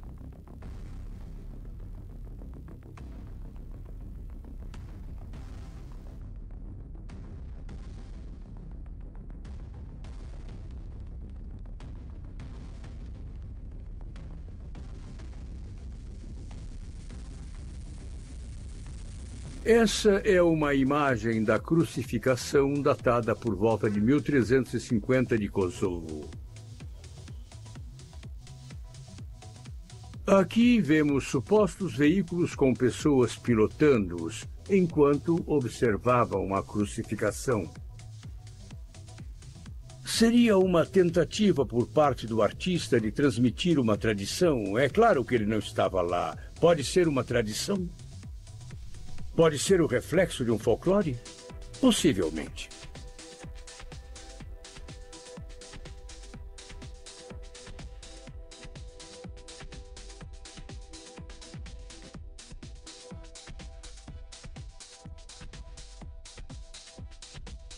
Na Idade Média, as pessoas representavam demônios e anjos com muita frequência em obras de arte.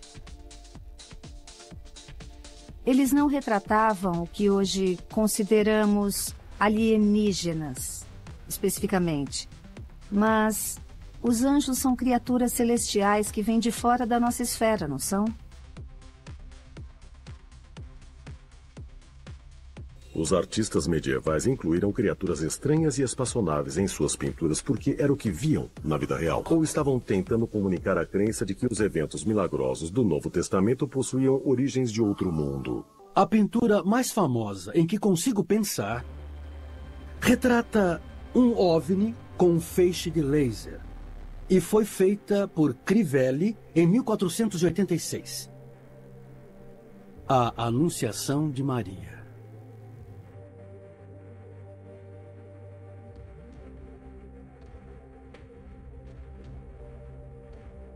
Na arte medieval, na Anunciação, quando Maria fica sabendo que vai ter um filho, mas continuará a ser virgem, quando os anjos lhe dizem isso, sobre a cabeça de Maria há uma cápsula espacial. Mas o que um OVNI ou uma cápsula espacial fazia sobre Maria? Talvez o artista tenha visto isso e tenha pintado para apresentar sua própria visão de um OVNI. A anunciação da Bíblia e o mistério da salvação de que pode haver um nascimento virgem. Segundo alguns teóricos, as formas de OVNI encontradas em pinturas medievais não são a única evidência da presença alienígena na época. Em seu livro The Gods of Eden, o autor William Branly cita diários e outras publicações europeias que relatam objetos voadores emitindo vapores nocivos. Os primeiros relatos desse tipo começaram em meados do século XIV e corresponde ao surto da pior epidemia na história humana, a Peste Negra.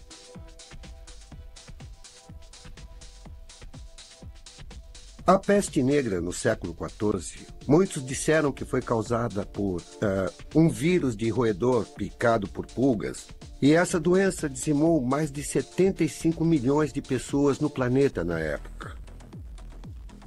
Mas há uma teoria de um homem chamado William Bramley que afirma que a peste negra foi criada por ETs e que eles queriam erradicar os seres humanos por algum motivo terrível. Sabemos que a praga pode ser transmitida por roedores, mas não havia muitos relatos de infestações de roedores na época, pelo menos não o suficiente para explicar a epidemia. Mas encontramos na literatura da época inúmeros relatos de luzes se movendo pelo céu, emitindo gases ou o que eles chamam de névoas. E esses relatos são encontrados na China, na Europa. Há relatos semelhantes da praga de Justiniano mais antigos e até pragas posteriores, como as epidemias de cólera. Encontramos histórias semelhantes de névoas que são a causa da peste. Temos armas assim na guerra biológica. Quanto ao motivo disso acontecer, eu não sei dizer, porque no fenômeno dos OVNIs vemos certos padrões consistentes, mas nem sempre entendemos o motivo. O historiador italiano Matteo Villani, que narrou e morreu por causa da peste negra no século XIV, escreveu sobre neblinas pestilentas relatadas por viajantes provenientes da Ásia.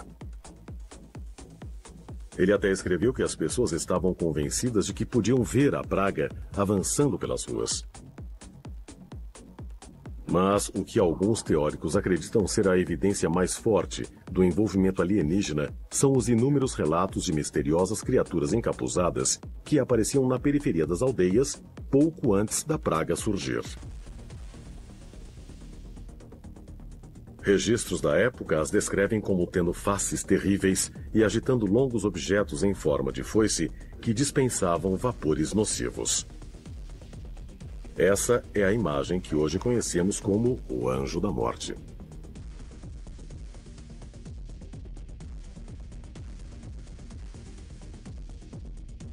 Essas criaturas de preto geralmente apareciam na periferia de uma cidade e carregavam objetos longos que pareciam foices. E essas criaturas começavam a percorrer os campos como se fossem cortar o trigo. Então, imediatamente houve o surto da peste. Embora os defensores se dividam sobre a proposta de Branly de que alienígenas estavam por trás da praga, sua pesquisa, assim como as obras de arte da época, levou a uma conclusão importante. O que fica evidente é o fato de que as visitas ocorrem desde a pré-história até os dias de hoje. Não é como se os antigos astronautas surgissem há milhares de anos e de repente acontecesse algo em Roswell. O fato, por si só, de que estas visitas estão acontecendo por todo esse tempo, por milhares de anos, é sensacional. Cilindros voadores que disseminavam a praga? Alienígenas vestidos de preto que queriam destruir o ser humano? Mesmo se for possível, por quê? E se for verdade, não continuaria a haver evidências de encontros mais imediatos? Encontros que ocorreriam muito mais perto de casa.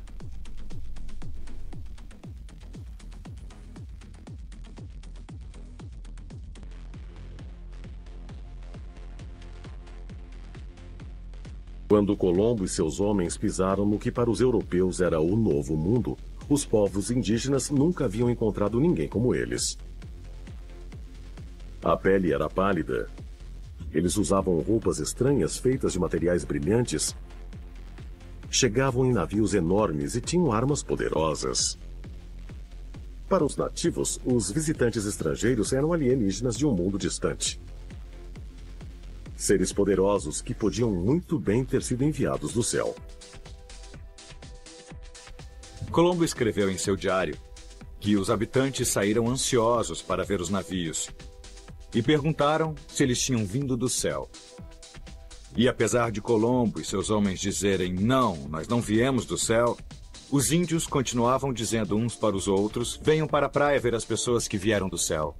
Certamente é interessante se perguntar por que, em vez de pensar que eles tinham vindo de alguma outra parte do mar, achavam que vinham do céu. Mas a história vai mais longe. Poucos sabem que Colombo vivenciou um encontro alienígena que foi relatado em seu diário dias antes de chegar às margens do Novo Mundo.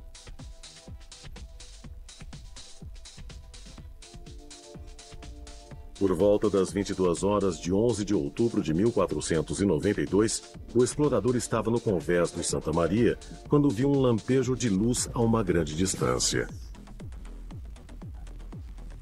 Colombo escreveu: o almirante em pé sobre o tombadilho viu uma luz. Chamando Pedro Gutierrez, ele disse que tinha visto uma luz e lhe pediu que olhasse na mesma direção, o que Pedro fez e viu. O almirante avistou novamente uma ou duas vezes como se fosse a luz de uma vela, movendo-se para cima e para baixo.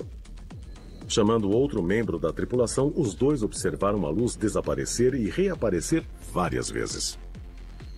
Ver luzes na água não é uma anomalia. Todos sabemos que certos tipos de vida subaquática emitem luzes, mas essa luz viajou junto com o navio. Colombo registrou que viu um objeto brilhante saindo da água e entrando na atmosfera. O que Colombo viu? Uma criatura marinha fosforescente? Uma alucinação? Ou era algo mais? Algo de outro mundo? O que os homens de Colombo viram? O que viram foi um objeto luminoso que, ao quebrar a superfície da água, virou um OVNI. Para pesquisadores de OVNIs como Bill Burns, o avistamento de Colombo é importante, não só por causa da época em que ocorreu, mas também porque o objeto foi visto saindo do mar, afastando assim a possibilidade de que o que vira era um cometa ou uma estrela cadente. O que é intrigante é que isso foi no que chamamos hoje de Triângulo das Bermudas.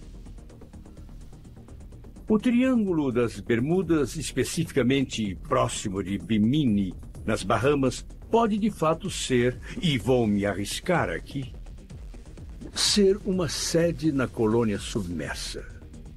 O OVNI entra na água e em seguida vai para o subterrâneo.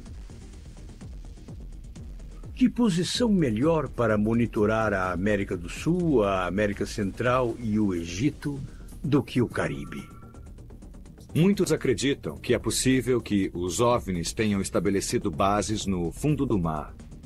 Até certo ponto, é verdade que sabemos mais sobre a Lua ou algumas partes do espaço do que sobre as partes mais profundas dos oceanos.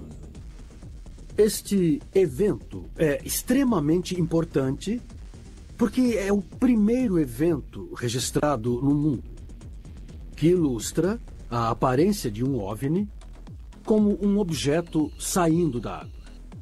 Se o avistamento de Colombo foi tão extraordinário, por que só encontramos esse registro no diário dele? Alguns acreditam que existe outro relato desse evento nos registros oficiais da Inquisição Espanhola.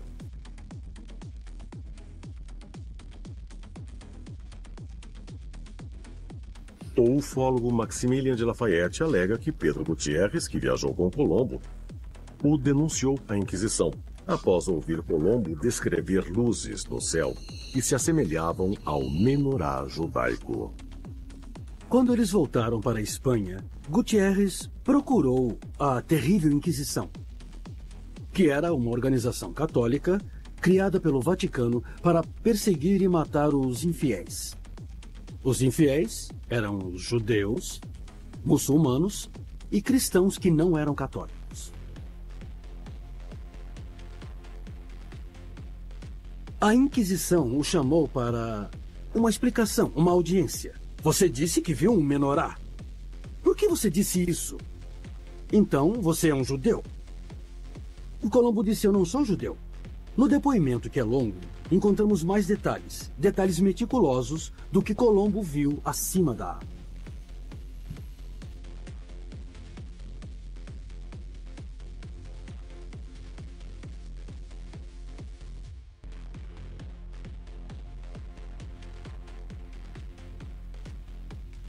O arquivo da Inquisição está no cofre do Vaticano. Boa sorte para quem tentar acessar os arquivos secretos do Vaticano à procura de um documento tão explosivo como este. Arquivos secretos da Inquisição Espanhola? OVNIs e avistamentos na época de Colombo? Absurdo. Talvez. Mas para os defensores, esses encontros imediatos pré-coloniais são considerados eventos comuns. Para eles, isso oferece uma prova adicional de que não estamos sozinhos. Eles têm visões diversas do que nós chamaríamos de OVNIs hoje. Durante a descoberta e a conquista da América, Colombo não foi o único. Também aconteceu na viagem de Magalhães.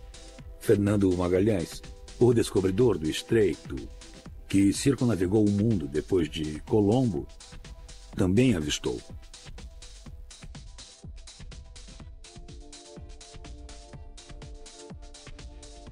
Marinheiros frequentemente avistam luzes estranhas tanto no céu quanto abaixo da superfície do oceano. Os céticos argumentam que o avistamento de Colombo, como muitos outros, era simplesmente um fenômeno natural. À noite há todos os tipos de coisas, como, por exemplo, bólides que são cometas enormes. E eles são espetaculares. É uma enorme luz brilhante cujo rastro forma um arco no céu. Mas há uma diferença. Um meteoro ou um bólide possuem características muito diferentes das dos OVNIs genuínos. Desde o século XIX, especula-se sobre o que poderia ter sido aquela luz. As explicações têm se centrado em torno da possibilidade de que pode ter sido uma luz ou uma tocha sendo transportada por um habitante de uma ilha. Só que eles estavam a mais de 50 quilômetros de qualquer terra, o que torna isso impossível. A outra possibilidade é que tenha sido um meteoro que viajou muito perto do horizonte e que o movimento do navio tenha feito a luz parecer que se movia para cima e para baixo. Mas e se a ciência convencional estiver errada e os defensores estiverem certos? E se Colombo, Magalhães e os primeiros exploradores realmente viram evidências de criaturas extraterrestres visitando nosso planeta? O que isso diz sobre nosso passado, nossa história e nosso futuro? Alemanha, 14 de abril de 1561. Ao amanhecer, os cidadãos de Nuremberg acordaram com o que foi descrito por um panfleto de notícias local como um espetáculo muito assustador. Vários objetos estranhos foram vistos no céu, engajados no que parecia ser uma batalha aérea. Eles poderiam ter testemunhado um encontro imediato? Foi uma visão incrível, como se o sol estivesse nascendo. E viram o que descreveram como objetos em forma de charuto, círculos no ar e cruzes voadoras. E, de repente, essas formas começaram a emitir outras formas.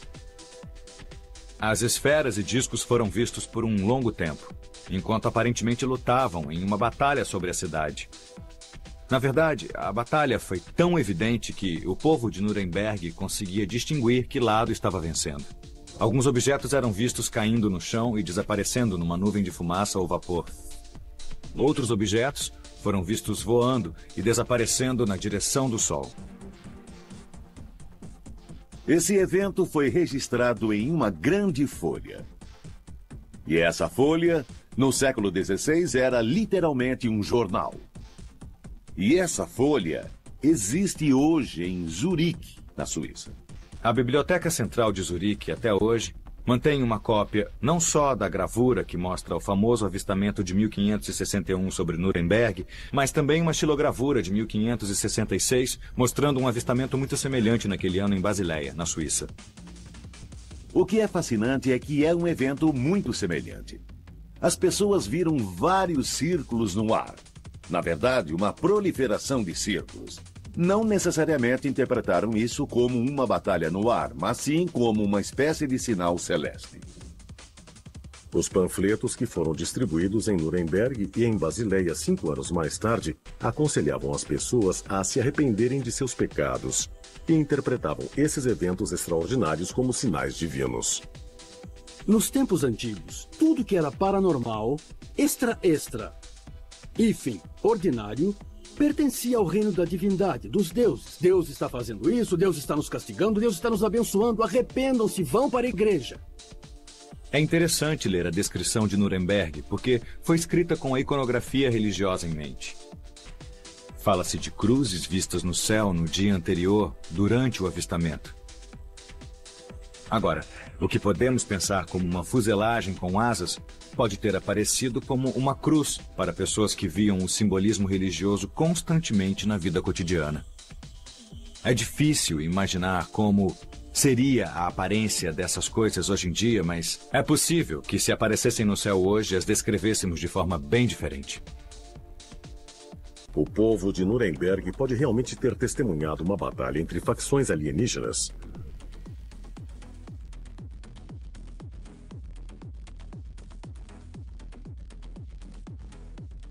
evento estranhamente semelhante ao descrito no Bhagavad Gita mais de 3.000 anos antes?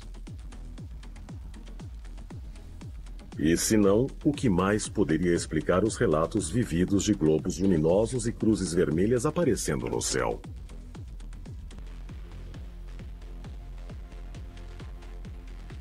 Durante a Idade Média, visões de acontecimentos estranhos muitas vezes eram atribuídas a Deus ou ao sobrenatural.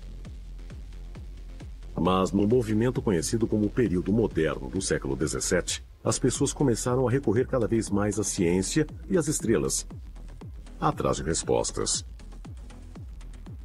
Com a invenção do telescópio refrator em 1608, haveria mais pessoas estudando as estrelas do que nunca.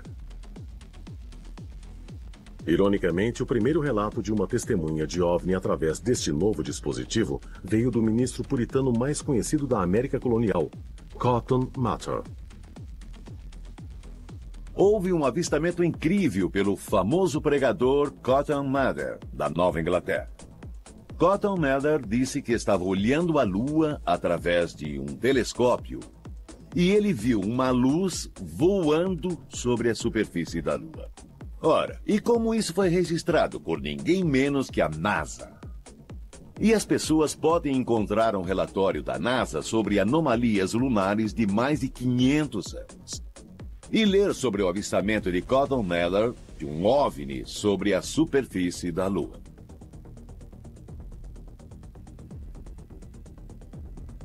Há um grande número de fenômenos atmosféricos naturais que podem aparecer como luzes brilhantes no céu noturno. Certamente, os meteoros são uma possibilidade. Até mesmo certos tipos de fenômenos terrestres se materializam como bolas de luz que, vistos de longe, podem parecer uma estrela. E é incrivelmente difícil calcular a distância de uma fonte pontual de luz durante a noite. Então ele pode ter pensado que estava na superfície da Lua ou a centenas de quilômetros de distância, quando na realidade podia estar bem perto de onde ele estava. Embora seja incerto o que Cotton Mather viu, os defensores acreditam que é importante que uma proeminente figura religiosa tenha relatado tal avistamento não como uma visão de Deus, mas como um evento astronômico. Eles veem isso como um sinal não só da autenticidade do avistamento, mas de que as opiniões sobre a possibilidade de vida extraterrestre começavam a mudar mesmo dentro da igreja cristã.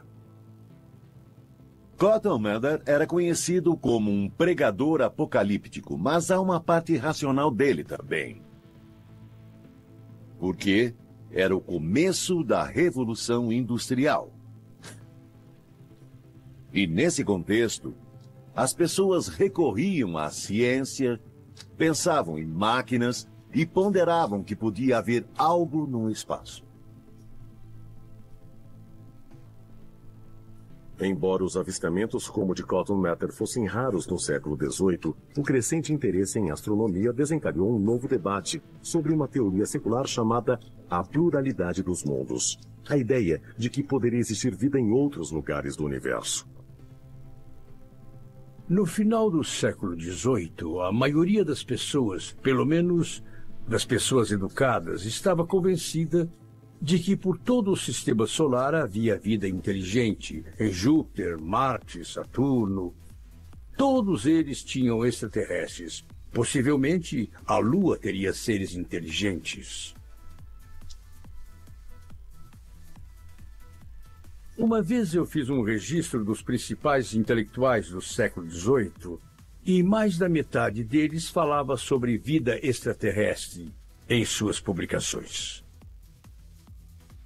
O famoso astrônomo do século XVIII, William Herschel, também defendia a teoria de que existia vida em outros planetas. Assim como Thomas Paine, um dos fundadores americanos, juntamente com muitos líderes religiosos da época.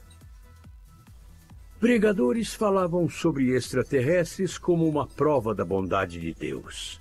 A ideia é de que, se existe um Deus bom e benevolente, ele iria povoar todos os planetas e estrelas. Embora houvesse um debate aberto sobre a existência de vida extraterrestre no século XVIII, a discussão não se estendeu à ideia de que extraterrestres visitariam a Terra. Mas em 1731, uma série de avistamentos ocorreu por toda a Europa e foi tão irrefutável que essa possibilidade não podia mais ser ignorada. Nos modernos avistamentos de OVNIs, as divulgações sobre OVNIs são instantâneas. Está em toda a internet. Mas e os avistamentos do século XVIII ou do Renascimento? Eis uma coisa incrível. Em 1731, em Kilkenny, Irlanda, houve um avistamento de um objeto luminoso saindo de uma nuvem vermelha. Esse mesmo avistamento foi relatado por uma semana no resto da Europa, em particular na Romênia e Europa Oriental. E eram duas regiões que não se comunicavam. Os jornais não trocavam informações, eles não falavam a mesma língua, não havia rádio, não havia televisão. No entanto, um OVNI foi visto atravessando o mar da Irlanda, entrando na Europa, chegando à Europa Oriental e se dirigindo à Ásia. E ele foi visto em diversos lugares durante o percurso, e eram observações independentes consistentes. Esses relatos quase idênticos de um estranho objeto atravessando o céu podem ser mera coincidência? E se fosse uma nave alienígena? É possível que avistamentos anteriores simplesmente não tenham sido relatados porque foram interpretados como sinais de Deus. Na América colonial, a ideia de que alienígenas visitavam a Terra foi ganhando terreno. E no século XIX, essa teoria controversa chegaria até a Casa Branca.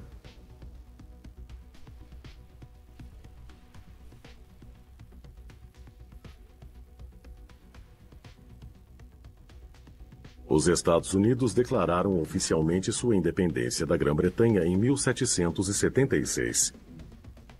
E apenas 14 anos depois, um relato sobre o primeiro avistamento de OVNI na história americana apareceu nas revistas recém-publicadas de John Winthrop, o segundo governador da colônia da Baía de Massachusetts.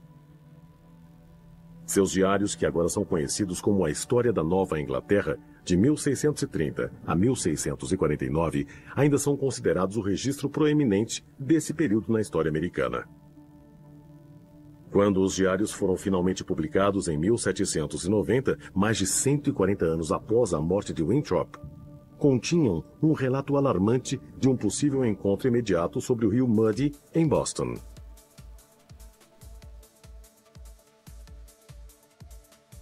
Uma noite, em março de 1639, James Averill, que é descrito como um homem sóbrio e discreto, e 2 de seus companheiros embarcaram em um pequeno barco no rio Muddy, em Boston. À medida que remavam, viram uma luz muito brilhante pairando no céu. Enquanto observavam, a luz ficou mais forte e depois se contraiu no que eles descreveram como a figura de um porco. É bem difícil imaginar alguém relatando seriamente o avistamento de um porco voador incandescente. Não podemos deixar de imaginar se não estavam tendo dificuldades para descrever uma fuselagem oval com 4 trens de pouso de uma maneira que fizesse sentido no século XVII.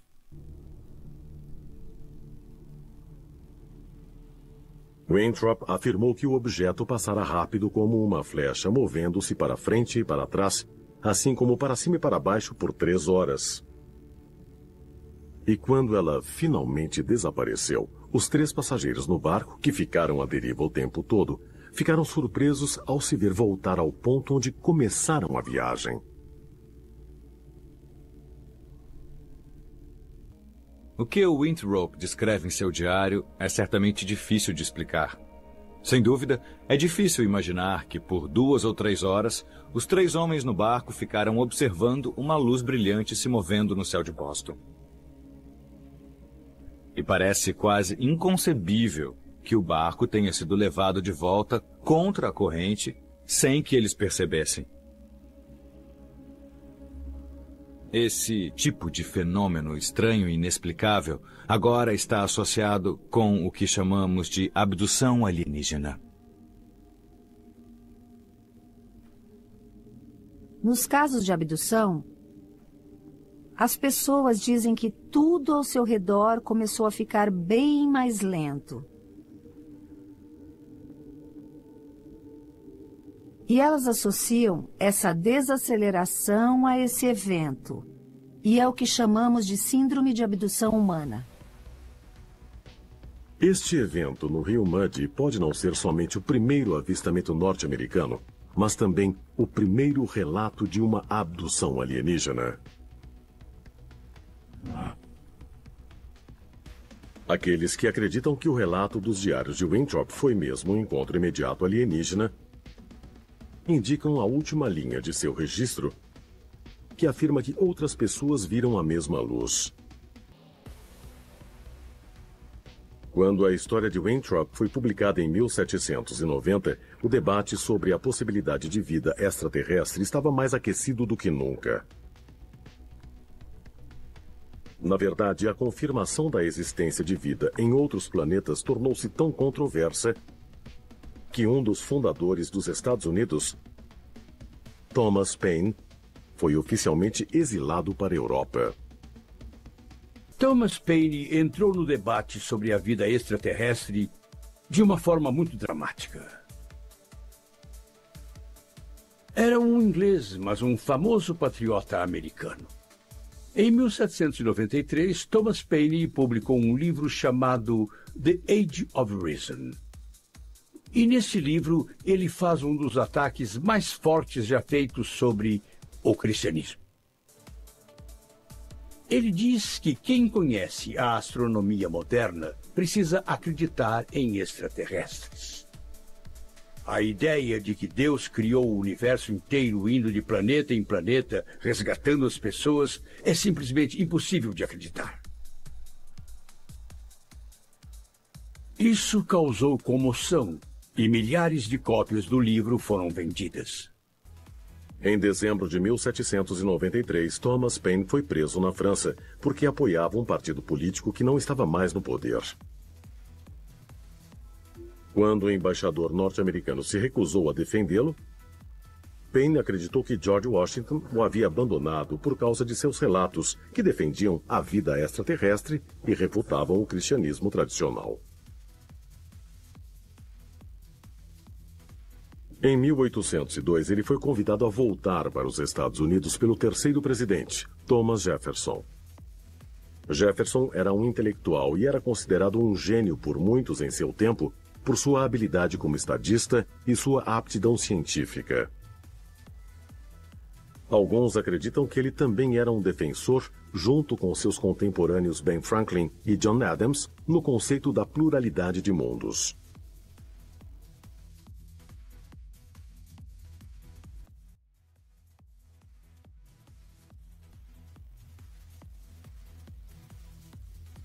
Milhões de pessoas em todo o mundo acreditam que fomos visitados por seres extraterrestres no passado. E se for verdade? Será que os alienígenas do passado ajudaram a moldar nossa história? Será que deixaram pistas, algumas ocultas e outras bem visíveis? Será que podemos encontrar evidências?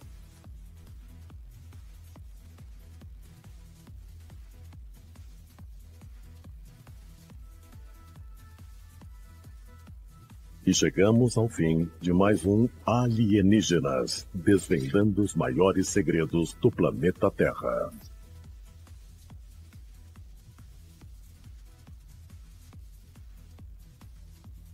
Olá, amigos do YouTube! Gostaria de pedir um pequeno favor a vocês. Se possível, deixem um like nesse vídeo, compartilhem esse vídeo nas redes sociais. Sempre teremos vídeos novos toda semana, então deixe seu comentário também.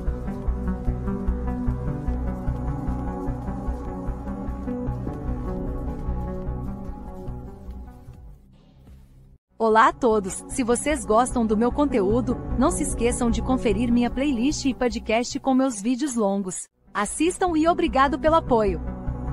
Então deixe seu comentário também.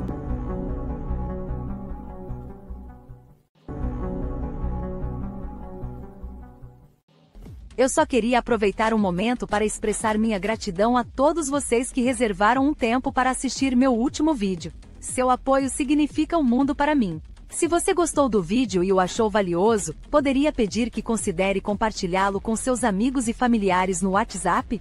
e ajudaria a divulgar o conteúdo que estou criando. Além disso, não se esqueça de deixar um comentário aqui no YouTube me contando a sua opinião. Seu feedback é extremamente valioso e me ajuda a melhorar o conteúdo futuro. Mesmo um simples emoji de polegar para cima seria muito apreciado. Lembre-se, a participação aqui no YouTube é fundamental para indicar à plataforma que o conteúdo é relevante e envolvente. Então vamos continuar a discussão e fortalecer ainda mais essa comunidade. Mais uma vez, muito obrigado a todos pelo apoio. Vocês são a razão pela qual adoro criar conteúdo e mal posso esperar para continuar essa jornada com todos vocês. Vamos espalhar positividade e inspiração juntos.